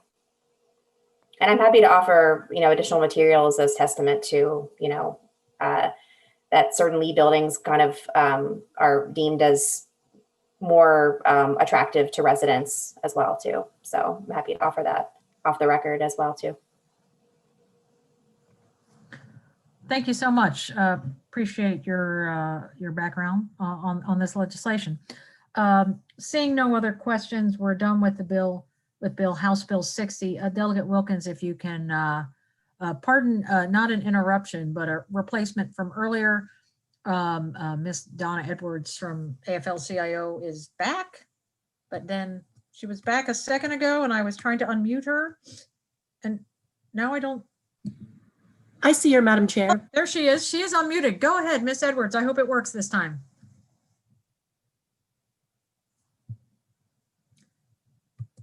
Okay, so I'm going to tell you my experience when this has happened before. I know that you are physically unmuted. I would recommend that you hit mute on yourself again and then unmute. And then after you unmute, try again. And then the next thing I could suggest is maybe turning, I don't know if you can turn up the volume on your end. Okay. All right. And I also left you a phone message about coming back. So thank you for trying. And everyone, I'm sure there's written testimony as well from Miss Edwards and some others to take a look at. So thank you for trying, and not sure why we're having a problem today. Delegate Wilkins, back to you. House Bill 165. Thank you, Madam Chair. Again, Delegate Janelle Wilkins, and I'm pleased to present HB 165. As our state is looking to recover from this challenging financial period, austerity and cuts are not the only solution. Colleagues, I think it's critical that we take a look at the areas where our state is losing out on money because we have folks that are not paying their fair share. And in particular, looking at tax exemptions that are costing the state millions. I'm presenting this bill because we have to ensure that our wealthy Marylanders pay their fair share. Currently, when an estate is passed down after death, $5 million of the value of the estate is exempt from taxes. This means that an estate that's worth $6 million would only be taxed on $1 million. This is a great loss for the state.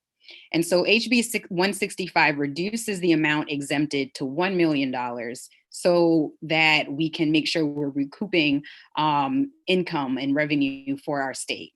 So at a time when we're seeking to identify funds for a number of different projects and to recover from the devastating impact of the pandemic, I urge your favorable vote on HB 165.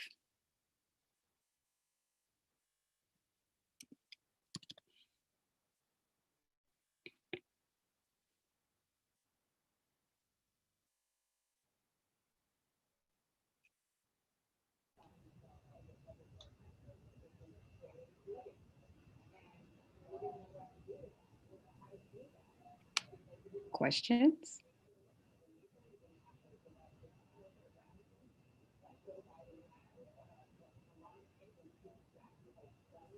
Sorry about that.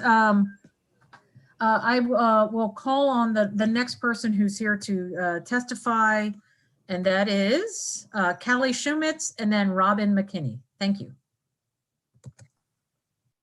I believe, Madam Chair, that is for the next bill on the earned income tax credit.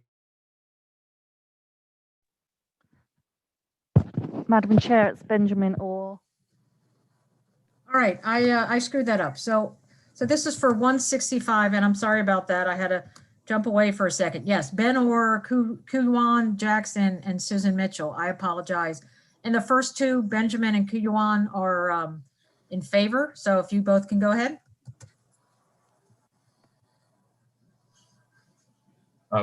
Madam Chair, I'm happy to start. Please do.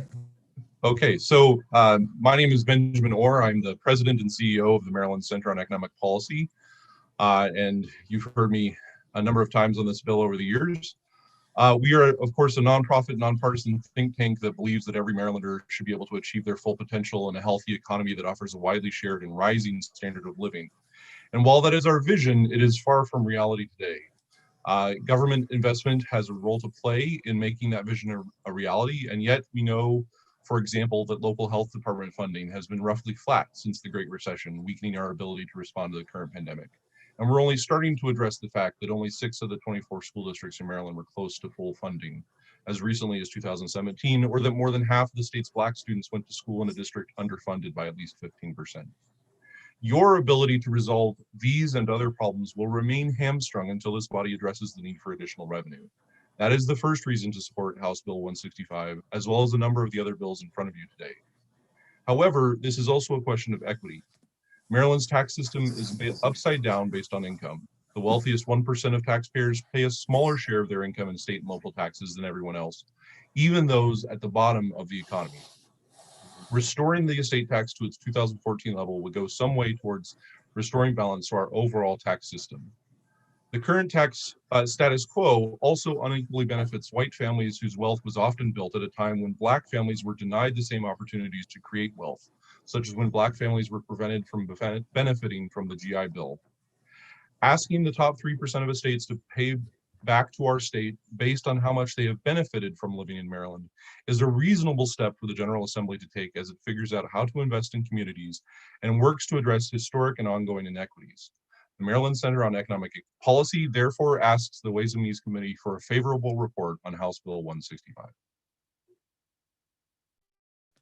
Thank you, Mr. Orr, and to everyone else, I apologize for my confusion as I had to step away. Mr. Jackson?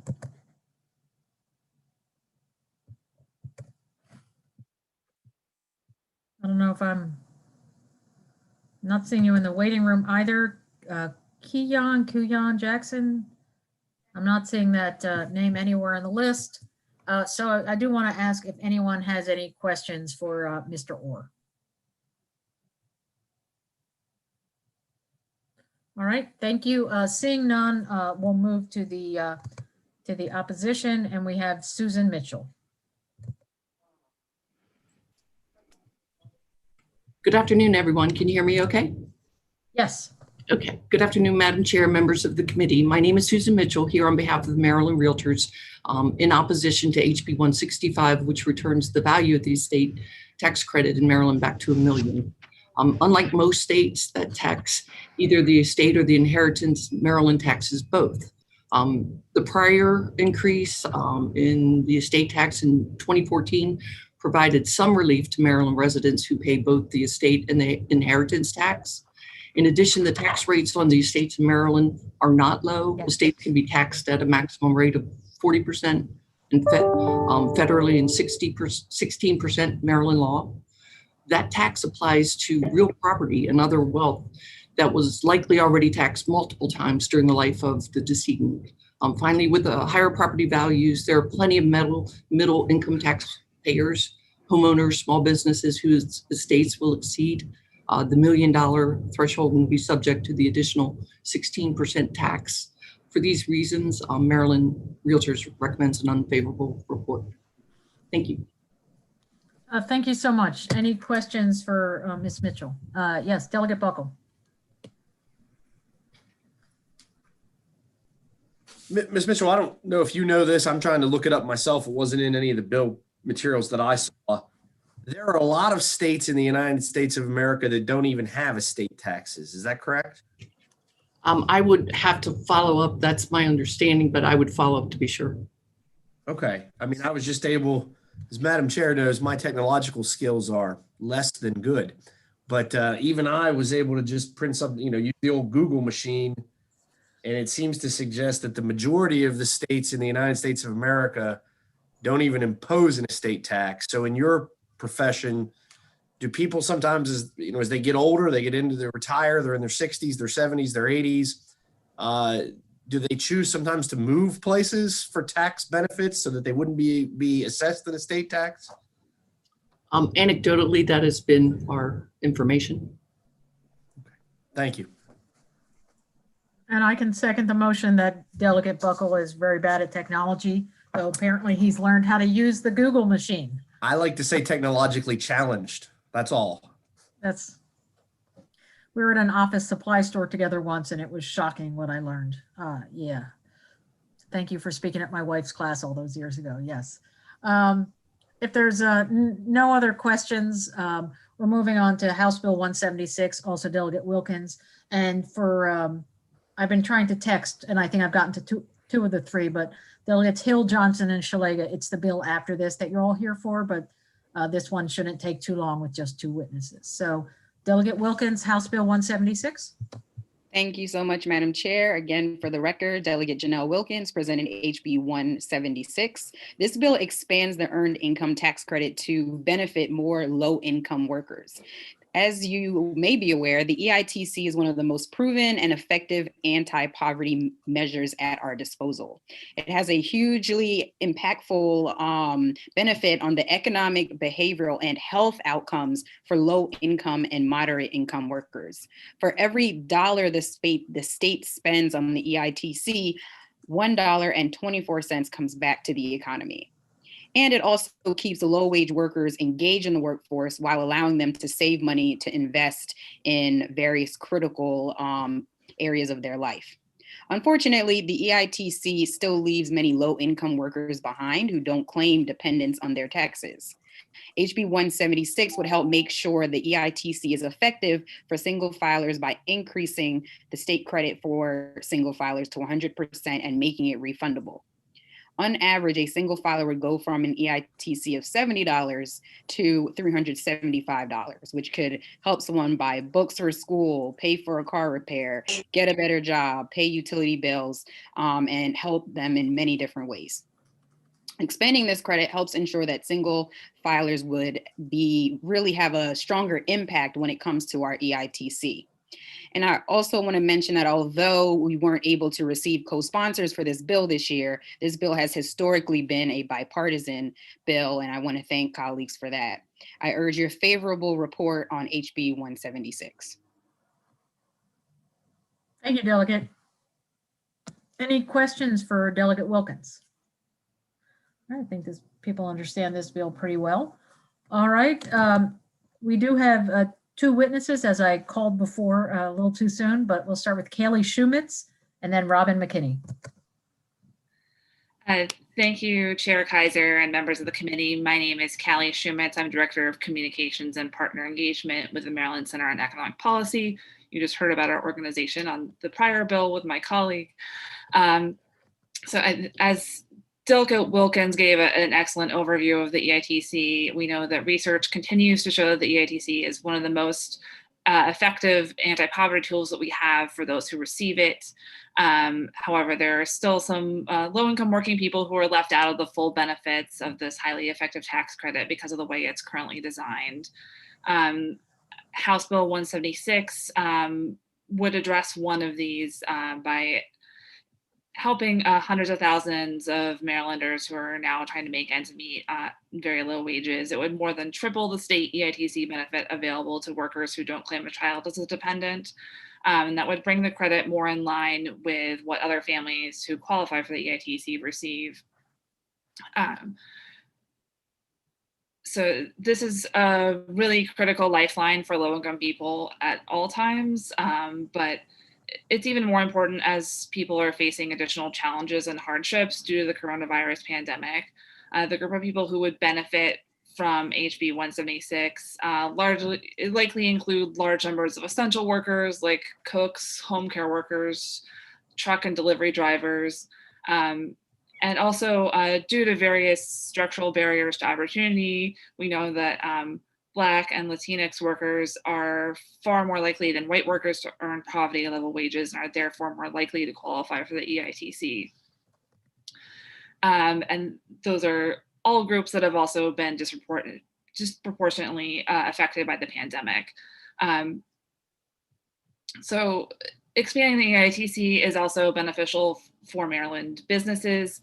As Delegate Wilkins mentioned, every dollar invested in the EITC generates an estimated $1.24 of economic activity. And we know that because EITC recipients have very low incomes, they're much more likely to spend their tax refunds on basic necessities or for those one-time payments like car repairs, books for school, sign up for a class.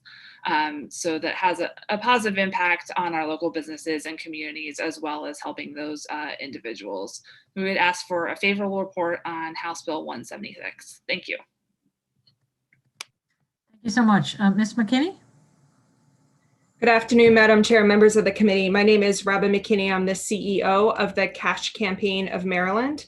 CASH stands for Creating Asset Savings and Hope, and we help low to moderate income individuals and families in Baltimore City and across the state of Maryland to become more economically secure. We help a lot of families to do tax preparation, roughly $25,000 a year, and more than half of the people that we serve earn less than $20,000. The real sort of energy for us behind this bill, this expansion for HB 176, is because we saw so many of these low income workers who were not receiving the same sort of lifting them out of poverty impact that we were seeing for folks with dependents. Again, an average of $71 is a start, but that is not, that's not a huge benefit. Whereas an average benefit more like $300, people can really do something with $300, and they would get a maximum benefit of $526. Those amounts of money are much more significant. The power behind the earned income tax credit is that you receive it as a lump sum. It's often the largest paycheck that a low-income worker will receive over the course of the whole year. So that is what allows them to pay down debt, to buy supplies, to buy things for their household in bulk. Some of the folks that I just wanted to highlight are really included in this population for these single workers. We have young people who are getting engaged in the workforce, foster youth that are transitioning out, pregnant first-time moms, right? So they'll be able to claim a dependent in the future, but right now they're pregnant, so they're not able to claim that benefit. And another group that we are seeing, unfortunately, due to the pandemic, are folks that have lost their family members as a result of COVID. We are currently working with a young woman who's 22 years old and has been working while going to school to earn a certificate as part of a workforce training program, living in a hotel because they're experiencing homelessness, and her mother passed away very suddenly from COVID. And so now she's trying to figure out how to be the sole breadwinner, how to go to school, how to do all of these things at the same time. And unfortunately, we're hearing way too many stories like that as part of the pandemic, where people's family structure has been completely ripped apart, as well as obviously the economic impact that it has of the sectors that they're working with. So with that, this is a bill that the committee has heard over years before. That your leadership around earned income tax credit is always appreciated. This is a great tool to help us not just to provide relief, but also in the recovery. And with that, I urge a favorable report on House Bill 176. Thank you both very much. Appreciate you coming in today to testify on this bill. Are there any questions? All right, thank you. Seeing none, we're done with the hearing on House Bill 176. Delegate Wilkins' last bill is House Bill 217. This one is jointly assigned with the Health and Government Operations Committee. We're joined today by Delegates Terry Hill, Steve Johnson, and Kathy Shalega. Of course, if any of the three of you have questions, please also do use the raise hand feature so we can recognize you, and hopefully your counsel is on here as well. And Delegate Wilkins, go ahead. Thank you so much, Madam Chair and colleagues. I know it's been a long day of many bills, but hopefully this one where we get to talk marijuana will be exciting for everyone. I'm pleased to present HB 217. What this bill is really about, it concerns the medical cannabis industry. And we know this is an emerging and important business for the Maryland economy. And during the pandemic, we've really seen how the medical cannabis industry has really stepped up and been absolutely essential to providing medicine to Marylanders in need. However, the current tax structure puts this industry at a severe disadvantage when it comes to claiming necessary business expenses that every other business is able to claim. This bill would allow medical cannabis growers, processors, and dispensaries to receive a subtraction modification against the state and individual and corporate income tax for the amount of their ordinary and necessary business expenses. While this bill applies to all medical cannabis licenses, so growers, processors, and dispensaries, it is especially impactful for dispensaries as they have the least flexibility with regard to their taxes and virtually no ability to write off any of these expenses. This bill does not create a tax credit or provide special treatment for those in the cannabis industry. Rather, it creates parity, treating medical cannabis licensees like every other business in the state. This is an important benefit in terms of these type of tax benefits and being able to write off your necessary expenses. And most businesses are able to take advantage of and deduct these types of expenses. However, legal cannabis businesses are currently prohibited from receiving these deductions, which causes a financial challenge to these businesses. I'd like to urge a favorable report on HB 217 to put this illegal business industry in line with other businesses in our state. Thank you, Delegate Wilkins. Any questions for Delegate Wilkins from our members or the other 3 members from HDO? All right, thank you, Delegate. I'm going to move on to some of the people testifying. We have 4 people testifying. All in favor. We'll start with Warren Lemley. Hello. Thank you, Chairwoman. Can you speak up? Yes, can you hear me? Let me see. Try again.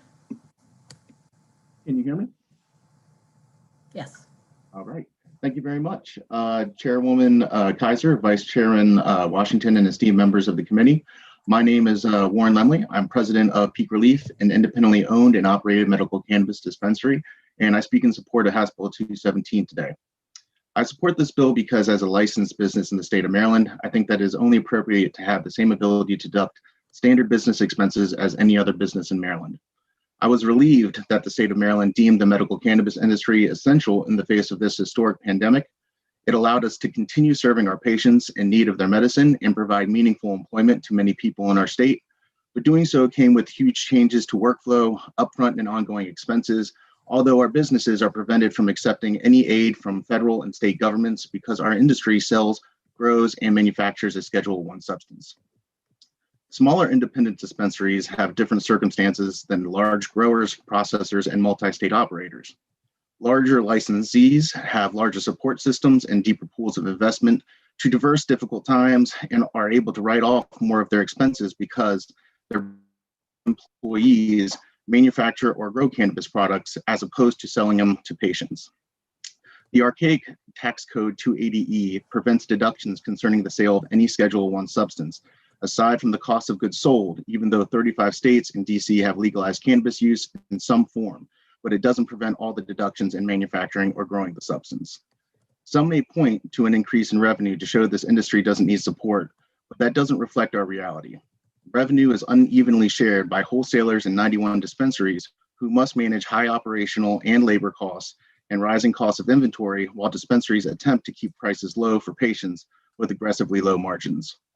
Higher revenue comes with larger tax expenditures, and without enough profit and good planning, this can be detrimental to their success at the end of the fiscal year.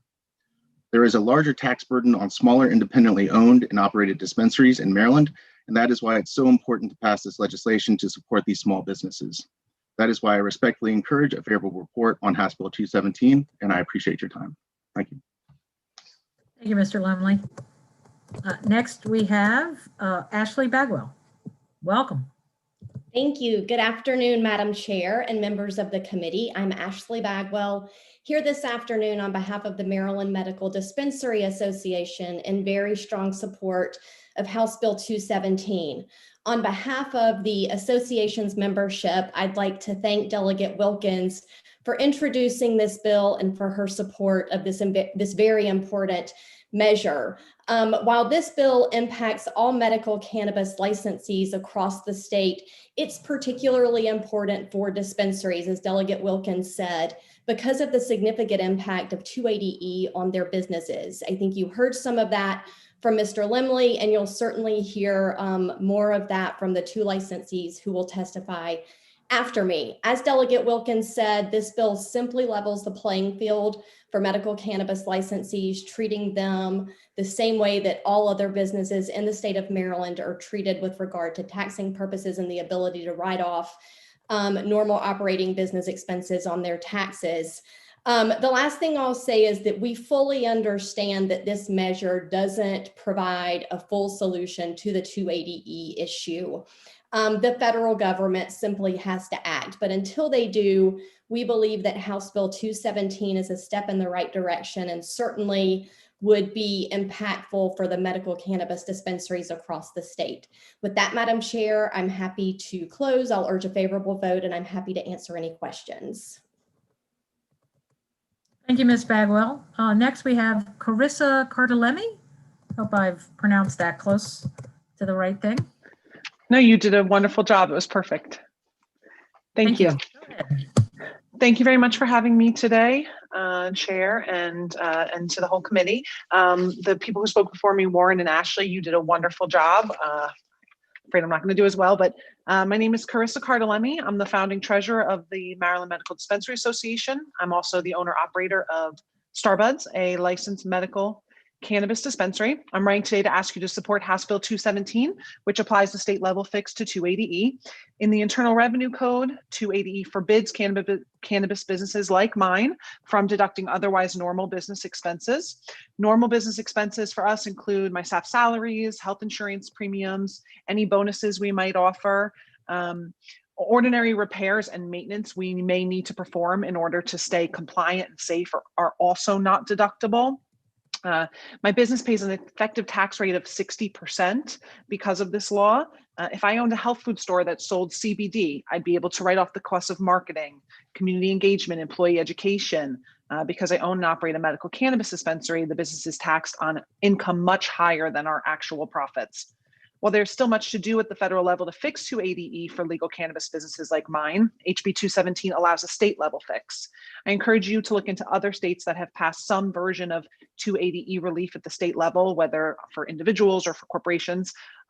Arkansas, California, Colorado, Hawaii, New Jersey, Oregon, and Pennsylvania, according to my research on the Google machine. Thank you for taking this time to read my letter. I respectfully ask that you vote to support HB 217. Thank you. Thank you, and thank you for coming to testify today. And we have one more person, Hope Wiseman. Yes.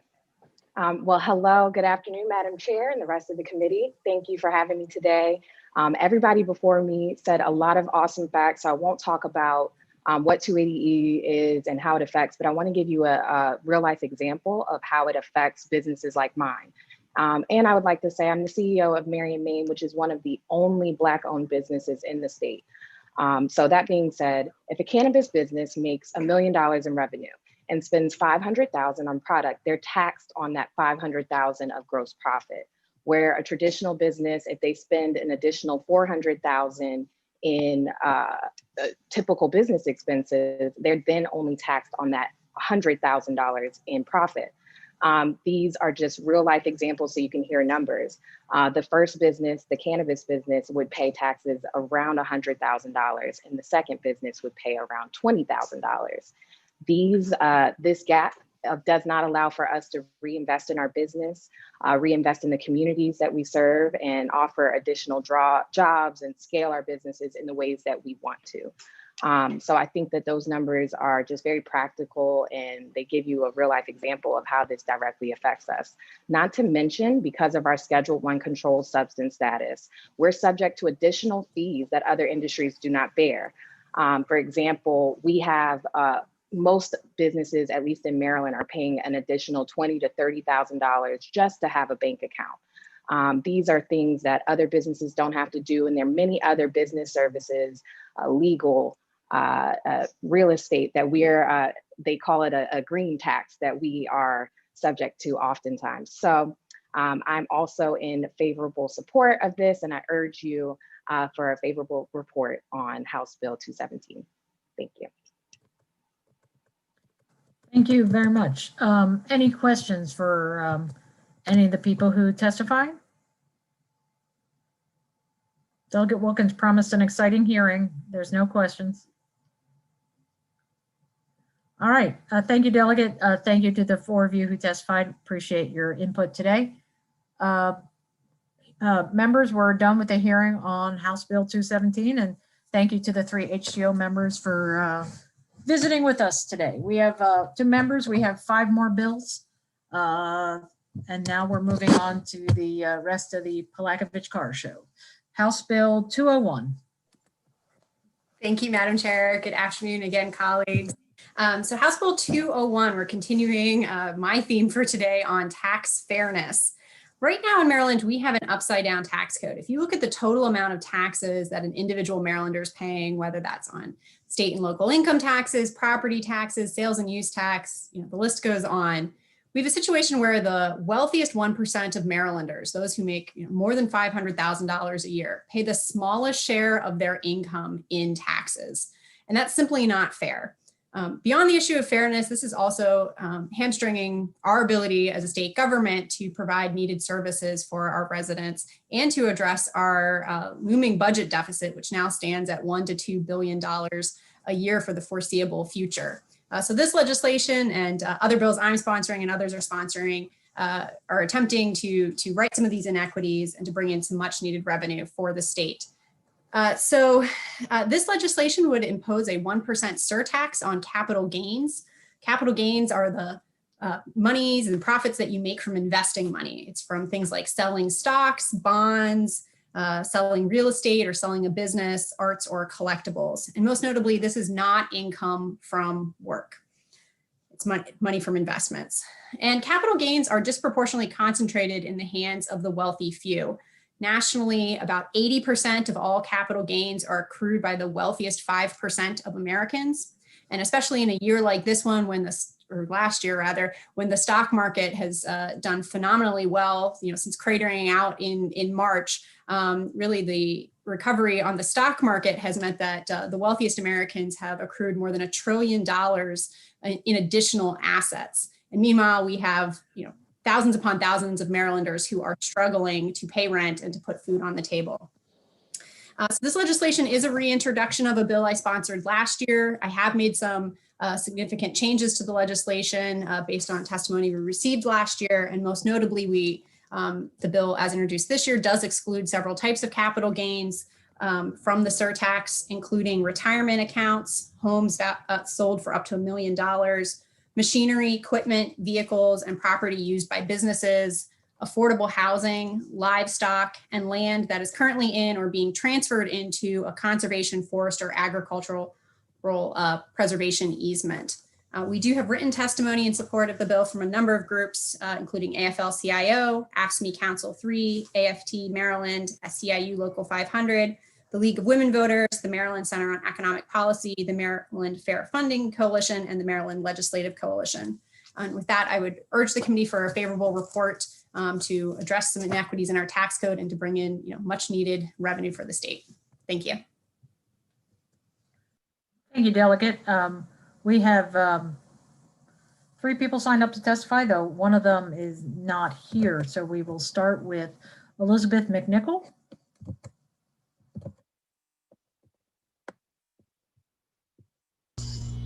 Thank you. Am I hearing? Is the sound okay? Yes. Great. Members of the Ways and Means Committee, I really appreciate the opportunity to speak to you in support of House Bill 201. My name's Liz McNichol. I'm a senior fellow with the State Fiscal Project of the Center on Budget and Policy Priorities in DC. A historically large share of the nation's wealth is concentrated in the hands of a few who are overwhelmingly white. As a result, millions of American families have less wealth and therefore fewer opportunities than they otherwise would. The pandemic has made this divide painfully clear.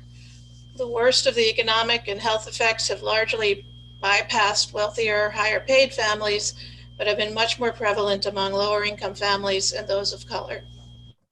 One way that Maryland can restore funding for the crucial priorities that can promote an equitable recovery, among them education, increased health spending, and programs to help struggling families make ends meet during this crisis, is by strengthening its taxes on wealth and the proceeds of wealth. House Bill 201 would do that by levying a modest 1% surcharge on the capital gains of the wealthiest taxpayers, as described. We support this bill for 4 main reasons. First, the next few years of recovery from the pandemic will be critical for the future of Maryland's communities. A surcharge on capital gains would provide funding to invest in good schools and local services that will fuel a prosperous and equitable recovery.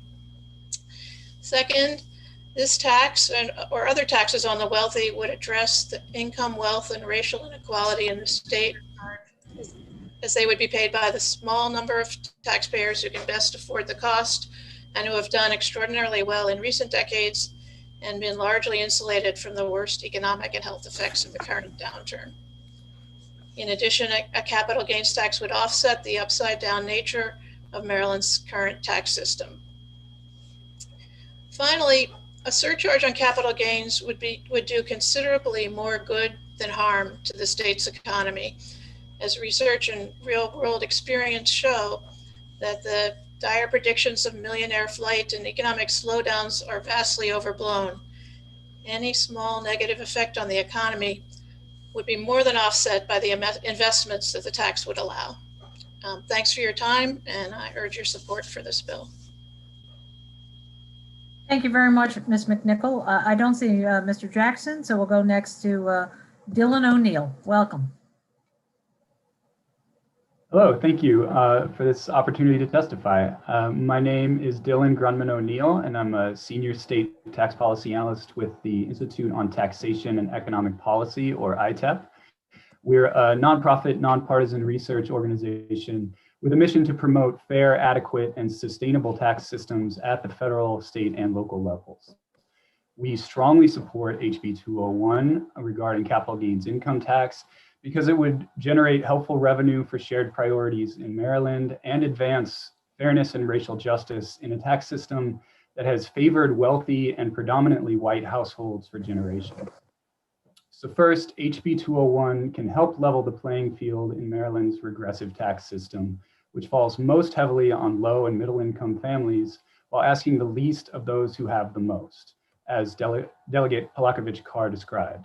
In Maryland's case, the poorest 20% of taxpayers, those earning less than about $27,000 a year, pay nearly 10% of their family income on state and local taxes, while the wealthiest 1% pay almost a full percentage point less than that.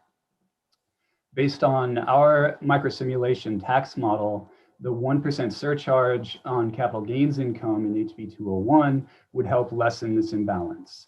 We estimate it would generate over $100 million annually, which would come almost entirely from the state's richest households. 85% of the total increase would come from the top 5% of earners, and nearly 2/3 of it would come from the richest 1% with incomes over about $600,000. Secondly, capital gains income is given special treatment at the federal level, and that sort of treatment exacerbates existing wealth disparities. Capital gains are, by definition, profits generated from existing wealth. So since wealth is highly concentrated, capital gains are among the most unequally distributed sources of income. So again, as Delegate Palakovich-Carr described, 80% of capital gains go to people earning over $200,000 a year, and nearly half of capital gains goes to the top 0.1% of Americans. And those households are overwhelmingly white. About 6.5% of Black households and 6% of Hispanic households own stocks and mutual fund shares, compared to nearly a quarter of white non-Hispanic households.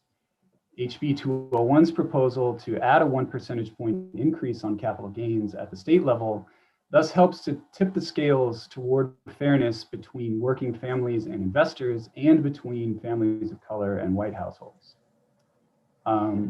Finally, states are increasingly rethinking capital gains taxation in similar ways. I can follow up with more specifics, but at least the states of Connecticut, Minnesota, New Mexico, Pennsylvania, and Wisconsin have in recent years either pared back capital gains tax breaks or seriously considered proposals similar to HB 201.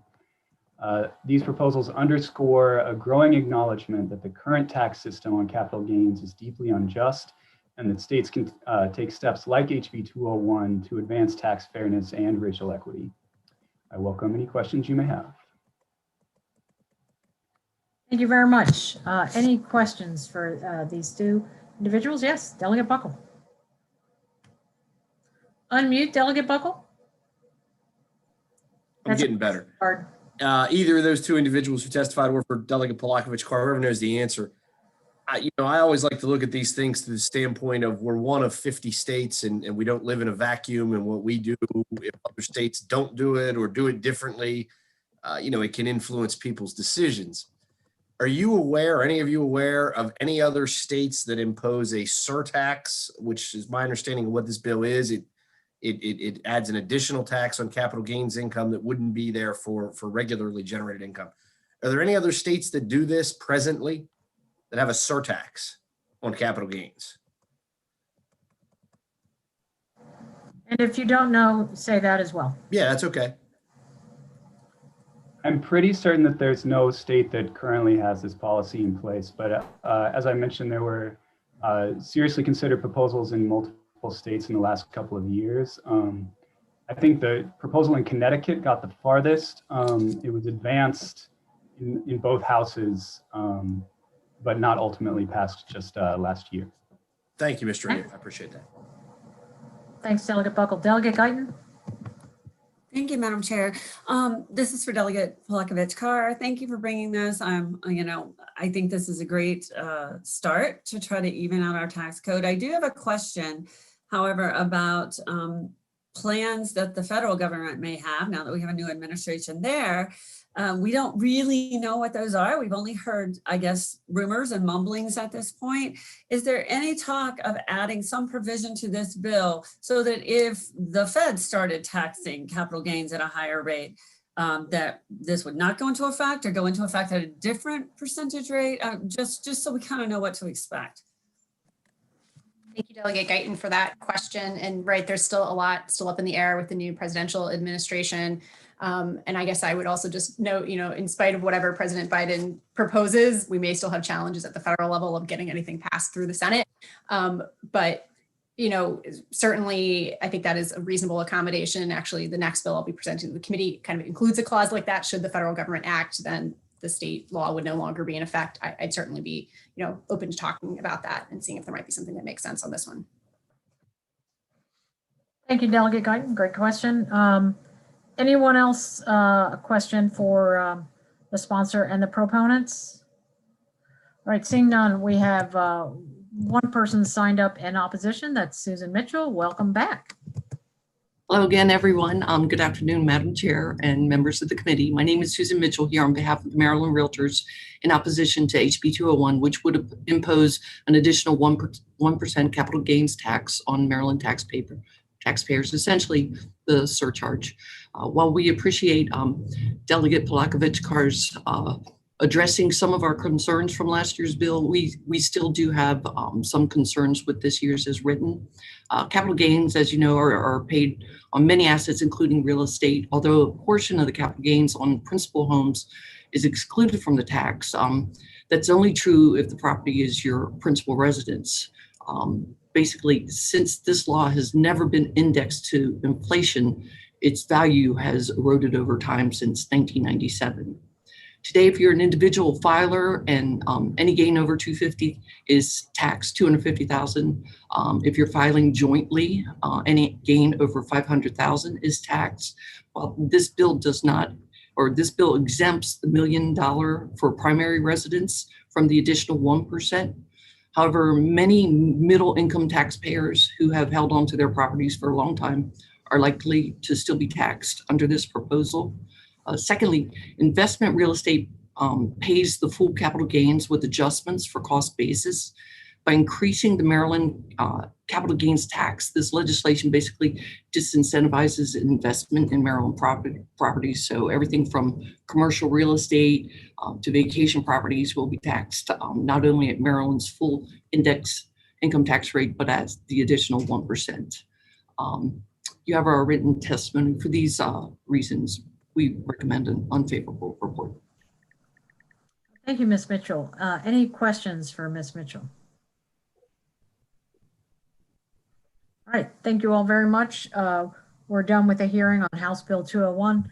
Moving on to House Bill 215. Delegate Polakovich-Carr. Thank you, Madam Chair. House Bill 215 addresses a loophole that exists in federal tax law known as the carried interest loophole. And this is a sweetheart tax deal that is given to only one profession, and that is managers of hedge funds and private equity. And they basically get a very significant break on their federal taxes and therefore their state taxes on a large portion of their compensation for managing these funds. And I'll note that even closely allied professions like investment bankers or even financial advisors do not get this tax break. And other professions that are compensated on a performance basis. You could think of people who are salespeople or servers in restaurants who are working for tips, or even authors do not get a comparable tax break or get to take advantage of this tax loophole. So this bill would treat carried interest just like other performance-based compensation, just like we do ordinary income like bonuses, royalties, and most stock options. And I'll note that the issue carried interest is a growing problem. The Congressional Research Service has noted that over the last 4 years, about 40%, there's been about a 40% increase in investments made into hedge funds. So that is huge sums of money that the federal government and the state of Maryland are losing out on. In spite of bipartisan support at the federal level to close this tax loophole, both from Republican and Democratic presidents and presidential candidates, Congress has failed so far to close this loophole. Closer to home, there has been polling done on closing this particular loophole here in Maryland just a few weeks ago, and that survey found that 70% of Marylanders supported closing the carried interest loophole, and only 6% opposed. The rest weren't sure. But I'll note at 70% support level, that clearly has bipartisan support here in our state. Overall, this legislation could raise about $45 million a year for our state. And finally, let me just note that this is another Delegate Mosby special that I've picked up for this year. This committee did hear this bill last year. We did make a revision to the legislation to basically clarify that financial advisors and others who are not getting basically the carried interest loophole aren't subject to the bill. We do have much written support for this legislation. It's pretty much the same list as I read for the last bill, but add on the Maryland State Education Association.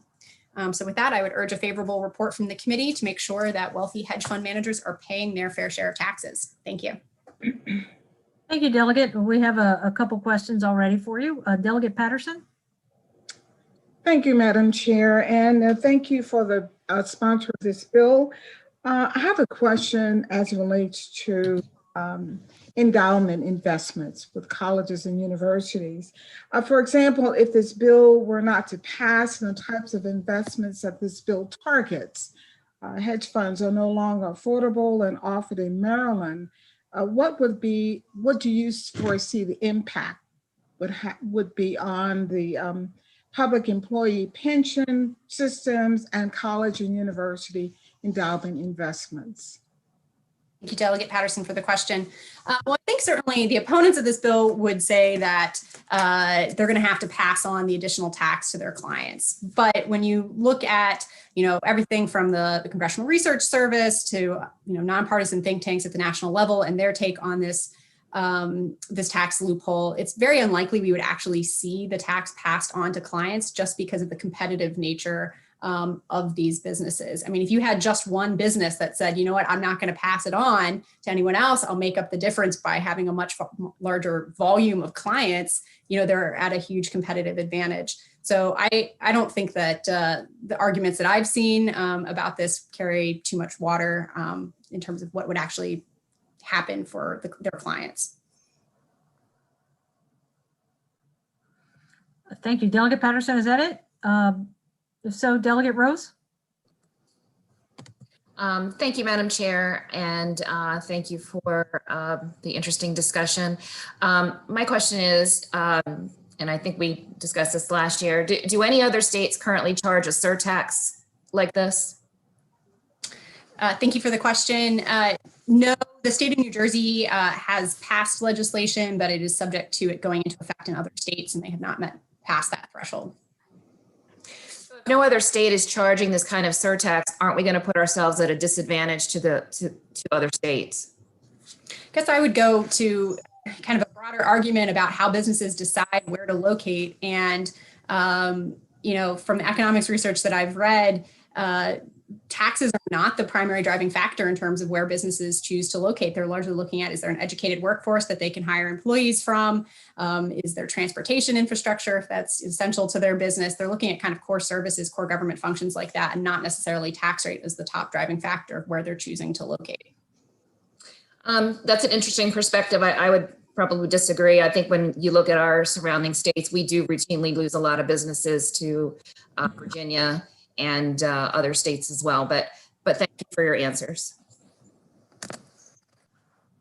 Thank you, Delegate Rose. Delegate Plakovich-Carr, I have a question. In talking with people about this bill, there seems to be kind of a split on whether if this is investment income, it should be treated and taxed like investment income, but if it in fact is earned income of not just making the investment, but watching over it and helping the company with that investment, then it is regular income and should be taxed as regular income. What do you think of the other argument that it should be taxed like other investment income? So, I mean, that's the system we have now under the federal tax laws that for the bulk of the compensation for, say, a hedge fund manager, that they are, you know, if they hold the investment for a number of years, which most of them do, then they are taxed at the capital gains rate. That is what the difference is. Instead of the 37% ordinary income top tax bracket at the federal level, they're taxed at the 20% federal tax bracket. So sorry, maybe I'm missing something in your question.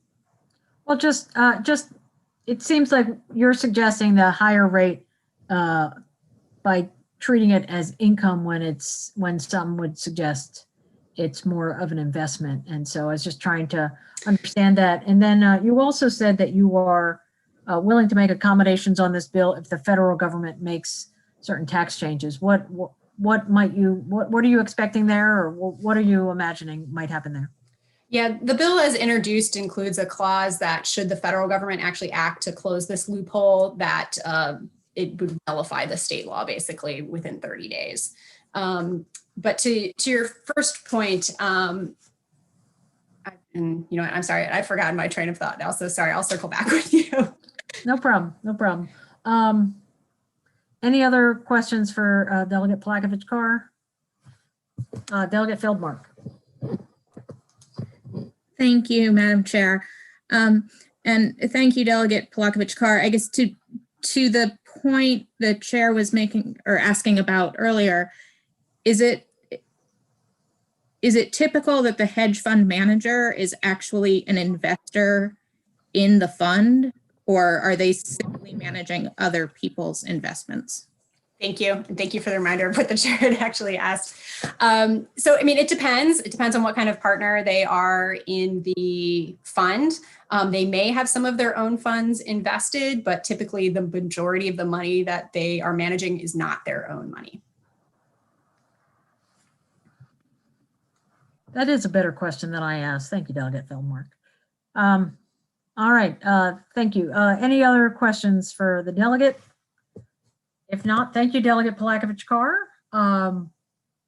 We do have one more from you. We do have some people testifying here.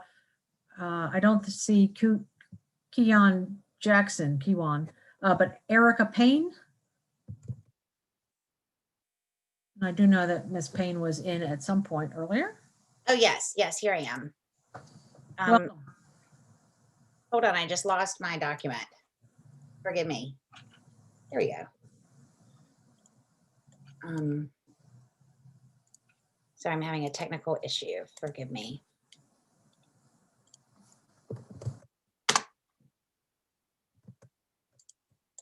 Ms. Payne, would you like to take a few minutes to find it? We'll go to the opposition testimony and then come back to you. Oh, sure.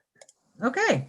All right. Thank you for your flexibility. I'll next go to, I think I have 4 people signed up first, starting with Michael Johansson. Thank you, Madam Chair. Josh Hall is a member of our group and he's about to catch a plane. Can he go first, please? Sure. Mr. Hall, go ahead. Thank you very much, Madam Chairwoman, and all the members of the committee for hearing from me today. I'm testifying on behalf of the Invest in Maryland Coalition, and we are against House Bill 215. There's been, I think, quite a bit of discussion about this, and I've enjoyed listening to different people's points of view. I think there's a couple of points I'd like to make. First of all, the company that I work for is Calvert Street Capital Partners. We've been a Maryland company for the last 25 years. I was one of the founders of the company, and I am a Marylander myself, and I have lived the vast majority of my life I have lived here in Maryland. We've grown our business over a long time, and it's been difficult. We've gone through good periods and bad periods. We have brought people to the state from out of state to work in our company. We have also hired people within Maryland. We've invested in businesses in Maryland. We've invested in businesses across the country as well. I think that there are a couple of significant issues with this proposed bill. And let me start with the impact that I think will occur for Maryland-based companies that rely on the growth and liquidity financing that gets provided by venture capital, private equity firms generally. Oftentimes, this is an extremely important source of growth financing for small businesses, which are largely the engine of our economy here in Maryland and drive significant job growth for the state. The extent to which that the providers of that type of financing are going to be taxed the way that the bill proposes, it will make investment in Maryland companies extremely unattractive. All of these investors have options to invest in companies across the country. And I think that that would be detrimental for the companies here in Maryland. I think that would lead to companies that have the ability to be mobile to consider other locations. That would have a significant impact on jobs and tax revenue. For the industry itself, speaking on behalf of private equity, we are a private equity and private investment firm. We're not a large industry in Maryland. I think there's 80 companies that fall into the category of venture capital, private equity, and hedge funds. The vast majority of us are small companies like ourselves. We have 15 people. There's no one in our company that makes $500,000 a year. So I'm sure that there's been well-publicized examples of significant amounts of income for people who work on Wall Street, but our industry is really a Main Street type industry. If we were to impose this tax, we would have difficulty not only retaining the people who work in our company and in companies like ours in Maryland, it would become virtually impossible for us to attract any talented professionals from outside of Maryland to come here. Mr. Hall, I think the timer has gone off. Are you able to summarize with not reading, just telling us your final point? Yep, that's really it. It's an extremely, it will be a devastating impact on our industry. All right. Thank you, Mr. Hall. Mr. Johansson? Thank you, Madam Chair. Mike Johansson on behalf of the Invest in Maryland Coalition.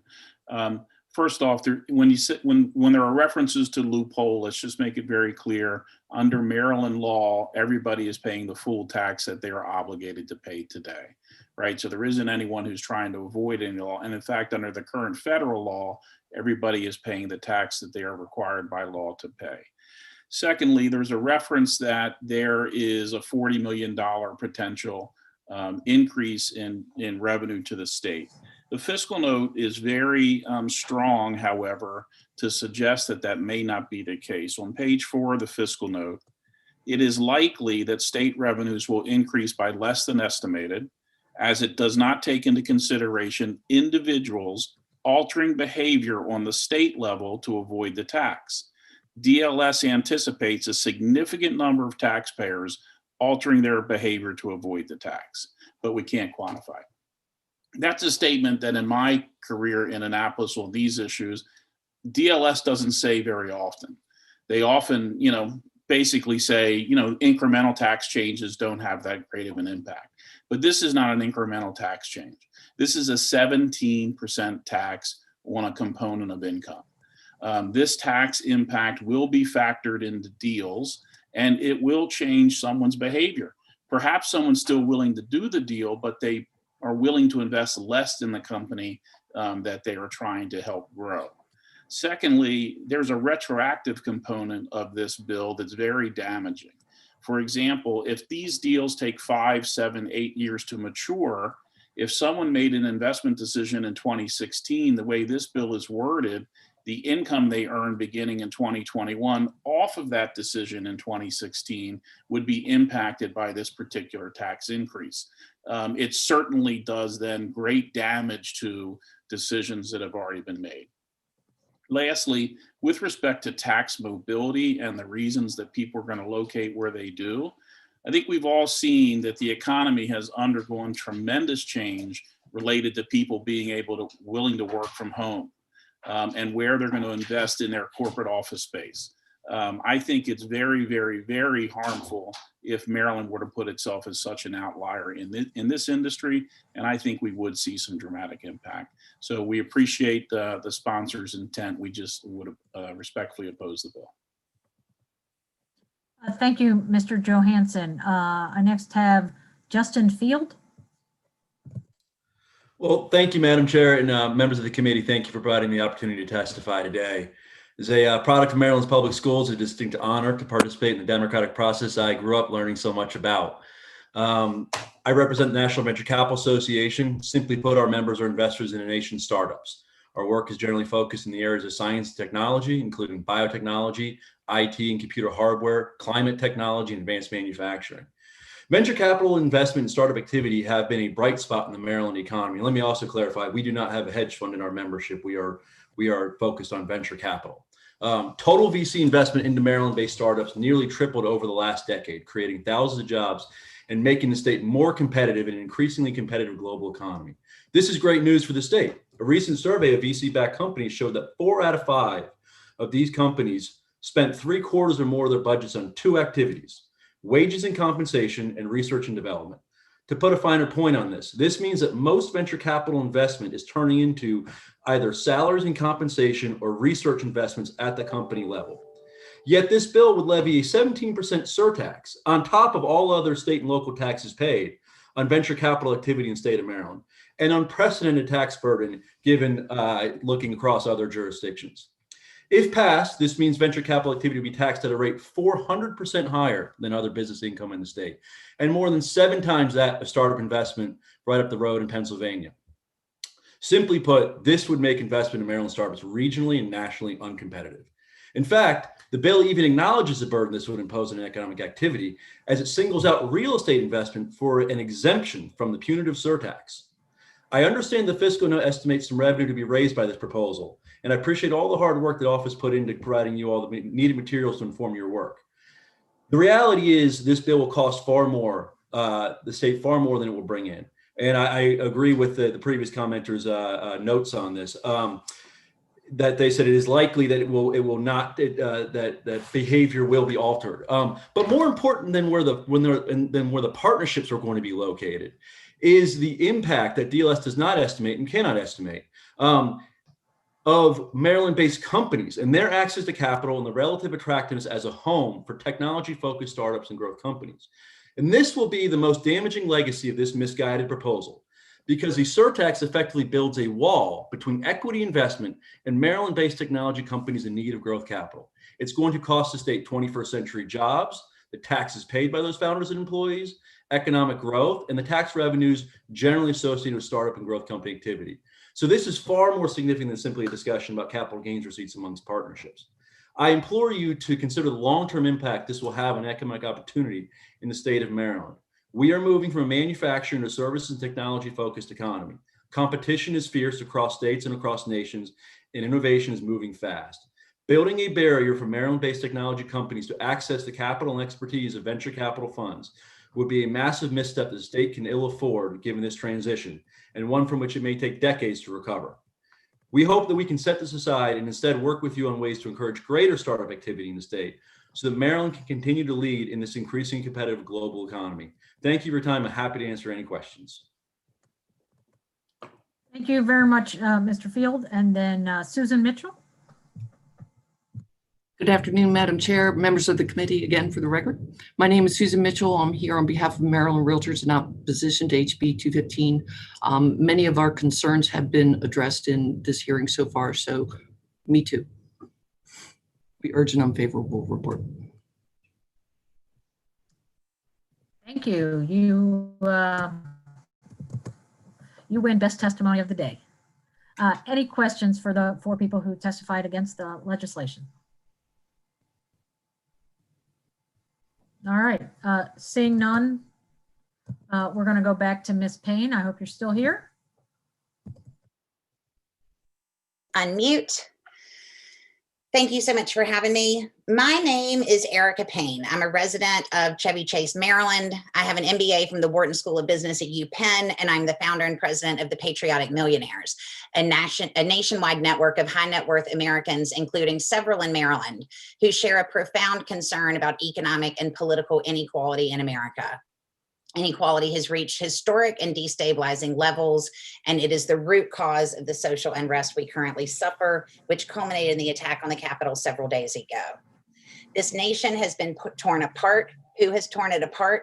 At least in part, financial elites. Elites represented here today by Mr. Hall, Mr. Johansson, Mr. Field, and Ms. Mitchell, who for some God knows what reason, believe that people in a single industry should pay a lower tax rate than me, my kid's teacher, my doctor, the guy who bags my groceries, and every single person on this call. They prefer what's known as access capitalism. What is access capitalism? It's a fancy phrase for elites who rig the economy in their own favor by convincing lawmakers whose campaigns they fund to manipulate the tax code with absurd loopholes that have no credible intellectual justification whatsoever. Which brings me to the carried interest loophole, the poster child for the intellectual and moral rot in our tax code. The loophole allows fund managers a legal way to pretend that their money is better than anyone else's and to mischaracterize their unbelievably ordinary income as capital gains. You have heard from venture capitalists and private equity investors that closing the loophole will harm investment. That is nonsense. What else are investors going to do with their money? Stick it in a mattress? Mattresses do not provide particularly high returns. Investment groups will argue they deserve a special tax rate because they are job creators. That is also nonsense. Private equity investors destroy jobs as often as they create them. Let's never forget the Toys R Us debacle, which gave private equity firms hundreds of millions of dollars of fees, which they paid a lower tax rate on than I paid on my income, while they laid off almost 100,000 people. And finally, these folks threaten to leave the state if we Marylanders demand that we become a place of basic fairness and require our millionaire citizens to pay their share. Study after study proves that people do not leave. In fact, when New York raised taxes on millionaires a few years ago, the number of millionaires in the state went up. And frankly, as a Maryland resident, if self-interested millionaires want to leave the state because we require them to pay the same tax rate all the rest of us working people pay, well, Virginia can have them. Thank you. Thank you, Ms. Payne. Any questions for Ms. Payne? All right, Ms. Delegate Smith. Madam Chair, I beg your indulgence. I was not quick enough to put up my hand for the prior panel. Could I ask a question of the prior witnesses, or if not, I could wait till another time? No, you can. Go ahead. Okay, apology. I do need to get quicker, so I apologize with that. I wanted to get back to some of the questions that I understand, or some of the comments that were being made about the fact that this could, result possibly in folks maybe moving their businesses or things like that to other states. So I wanted to get a response from whoever feels best suited to answer. I haven't seen a lot of data to support that taxes are kind of the driver of business location decisions or operation decisions. And I've read GAO reports to that effect. So I wanted to know, do you have any data or anything to support the assertion that this type of tax would render a move possible or necessary for businesses? Delegate Smith, Chair guys, maybe I'll take a first crack at that and people can fill in. Thank you for that question. It's a very good question. I would say that most of the literature that you're looking at has never contemplated a tax that is this disproportionate in size to both the existing tax burden and the relative tax burdens of neighboring jurisdictions, right? So the top tax rate in the state of Maryland is 5.75%. This is a 17% surtax on top of that.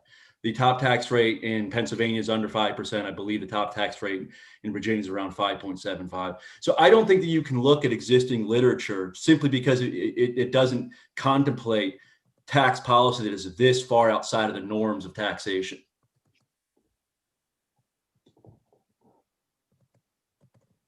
Thank you. I will say, obviously there are certainly a number of important things that folks look for: open, diverse communities in the startup ecosystem, access to transportation, et cetera. But Pennsylvania and Virginia already have pretty robust startup ecosystems. And if you look at where a significant amount of the startups are in Maryland, Montgomery County, Baltimore County, and that area, it is not difficult at all to move right across those jurisdictional lines, especially if you consider what a startup is at the beginning, when it's really a few people sitting around a conference table with a whiteboard.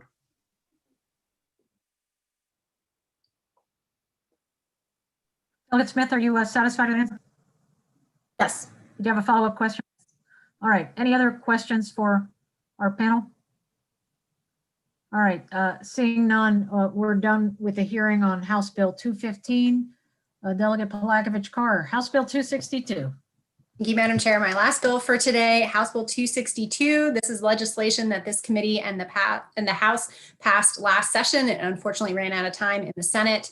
It would decouple the state of Maryland from federal tax provisions that provide tax breaks for investments made in opportunity zones.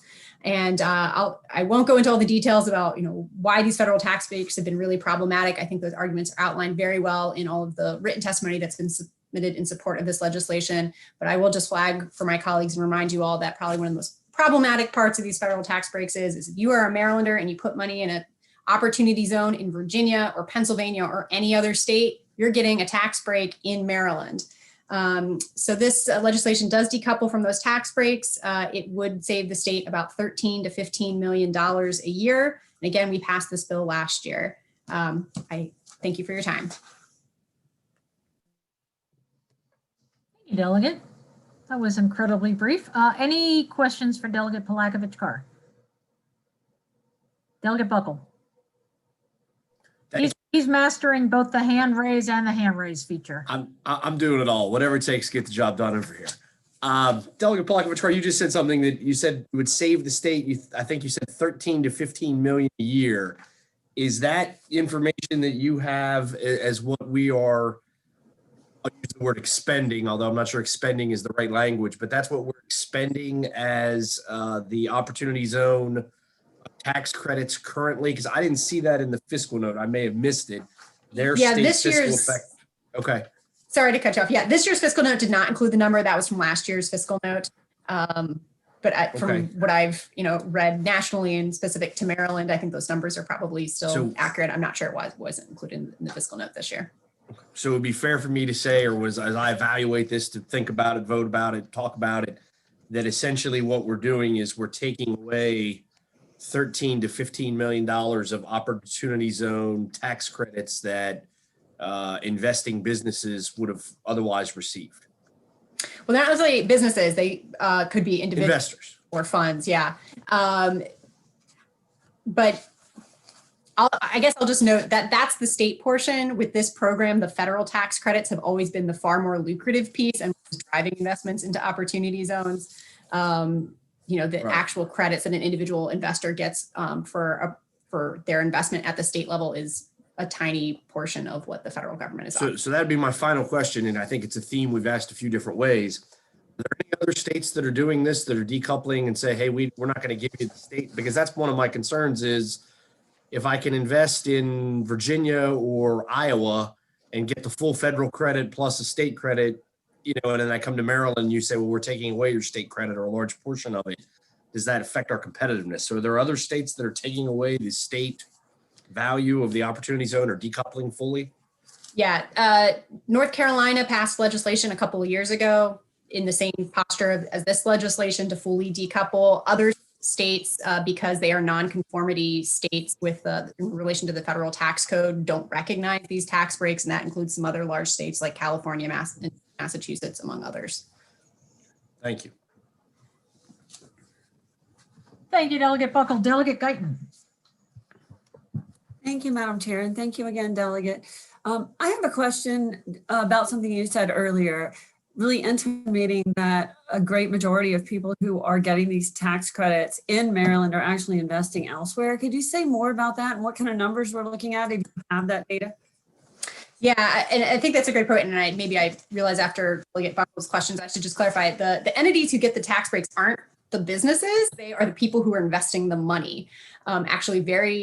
And in terms of where the investments are going, almost all of it's going into real estate deals. So, right. So if you are someone who has Maryland tax liability, that is where you are claiming that credit, regardless of where your investment is ultimately directed. DLS's estimate last year was it's about $13 to $15 million a year for the state of Maryland, what we potentially be losing out on each year if we don't decouple. Thank you. Thank you. Any other questions for Delegate Polakovich-Carr? Thank you all very much. Thank you, Delegate Polakovich-Carr. Members, we've finished with 14 bills. We now have 2 gaming bills to move to. We have Delegate Veronica Turner here, who had a short stint on Ways and Means. Welcome back, Delegate. Love to see you again. And to members, it's House Bill 388. Yes, thank you. Thank you very much. Madam Chair and members of the Ways and Means Committee, I'm so happy to be back today.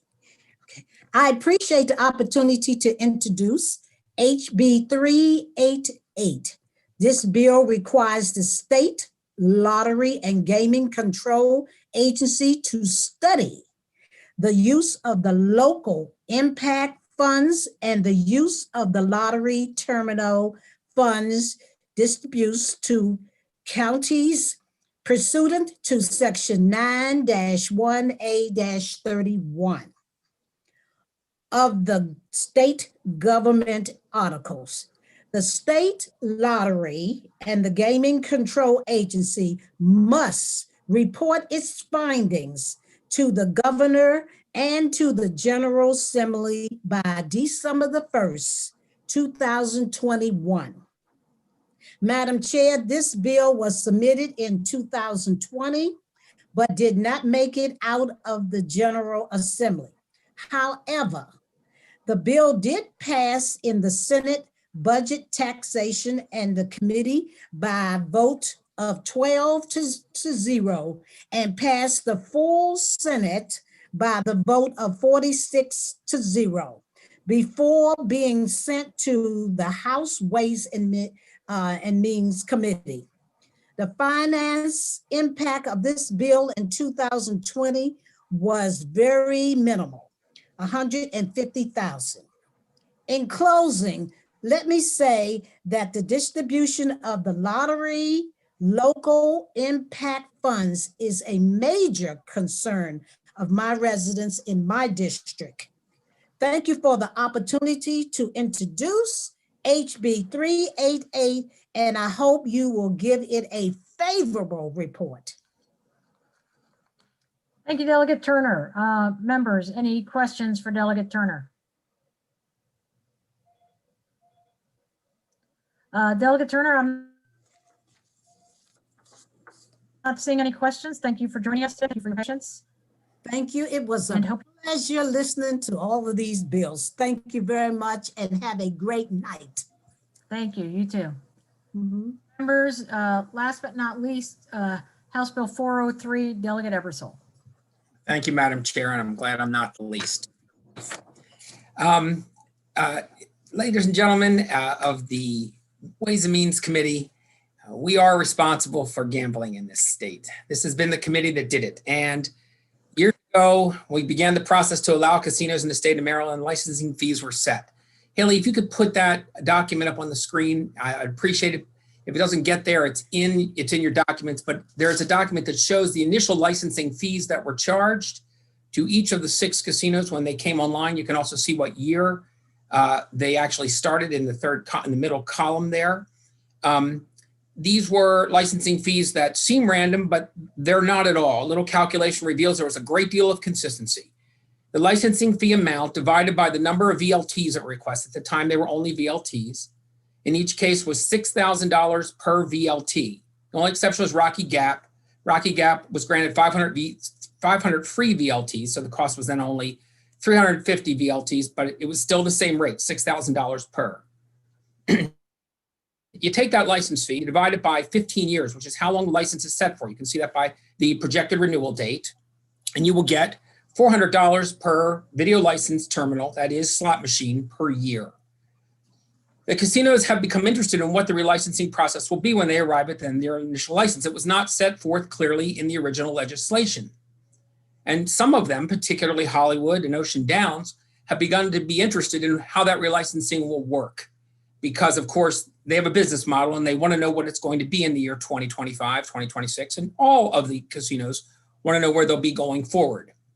So the original legislation said they had to start 1 year out, which was not far enough. And we changed that in the legislation so that as many as 5 years before they could indicate interest, and then within 2 years before they could submit to relicense.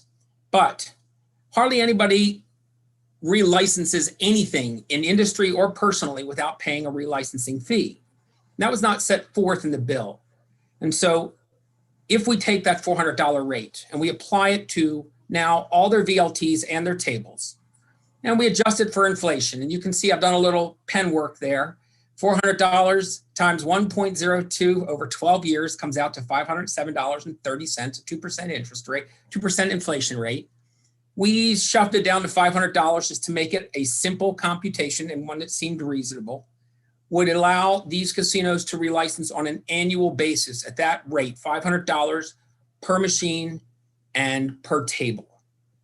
This would actually be better for them because they wouldn't have to lay out the entire 9 million or 4 million or 28 million or 22 million, all those figures you see there at once.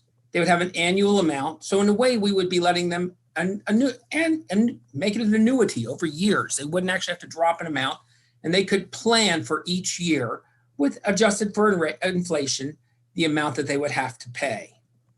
Now, this seems like the way to go. Let's talk about why we originally introduced casinos. We saw it as a potential revenue source that we needed to put in place so that we could compete with surrounding states.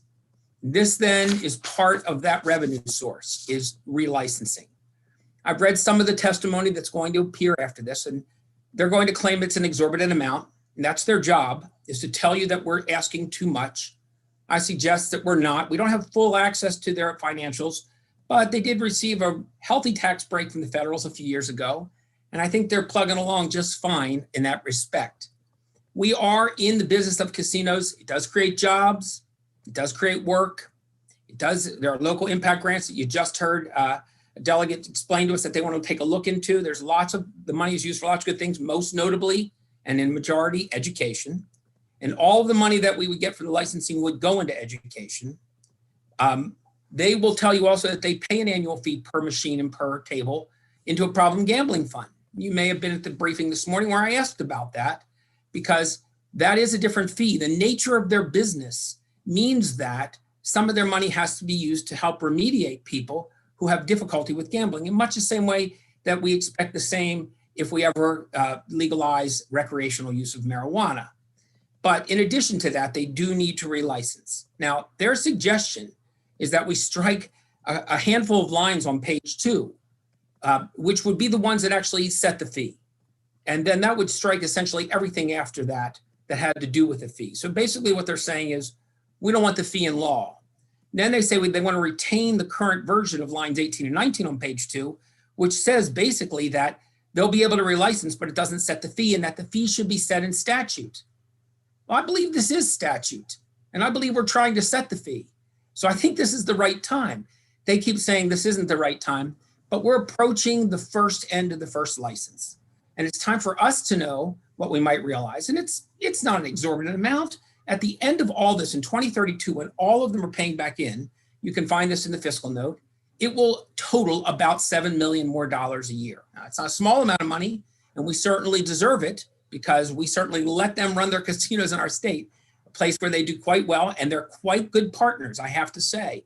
They have followed through on their promises for the buildings they built and the things they've done, but we need to make sure that we are asking them to follow through and pay us the licensing fees that we so generously grant them. And to that, I will ask you please to give me a favorable report on this bill so that we can move forward comfortably with casinos and they can move forward comfortably with us in the future. Thank you. Thank you, Delegate. Any questions for Delegate Ebersol? He's preparing for weeks. Any more questions? Delegate Palakovich. Thank you, Madam Chair. So I just want to make sure I understood something in your testimony, Delegate. So the term of the license would still be 15 years, but they would just have the option to pay out what they owe to the state on an annual basis. Do I have that? Right. Okay, so thank you. we originally we said they'd have to relicense every year. They really wouldn't. They would reapply for a license to be granted. It was going to be for 10. We said, let's go ahead and make it 15. It was 15 before. But then part of that licensing would mean that they would pay an annual fee to retain the license. There's other things they have to do to retain the license. Lottery and gaming would make sure that they were adhering to all their other regulations.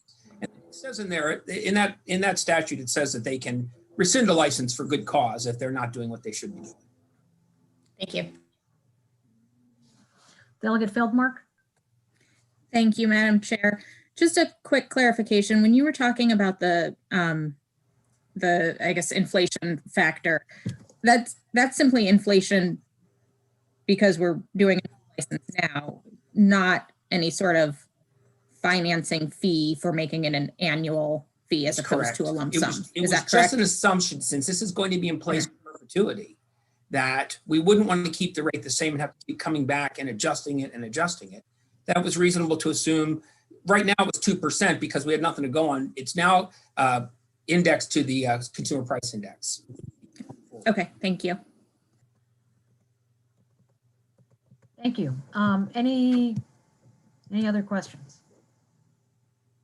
Thank you very much. We do have 2 people signed up to testify, and we will start with Kerry Watson. Good afternoon, Madam Chair, members of the committee. It's nice to be back in front of your committee again, even under these kind of strange circumstances. My name is Kerry Watson. I'm Regional Vice President for Government Affairs for MGM Resorts International, here in support of HB 403, but of course with amendments. I was doing some research yesterday and I was looking into the debate on slots during 2008 and 2012, and the expectations by the state were very high. And I know for a fact that the expectations have been exceeded. You know, it's been said to me by many elected officials that Thornton would not have been funded successfully without gaming.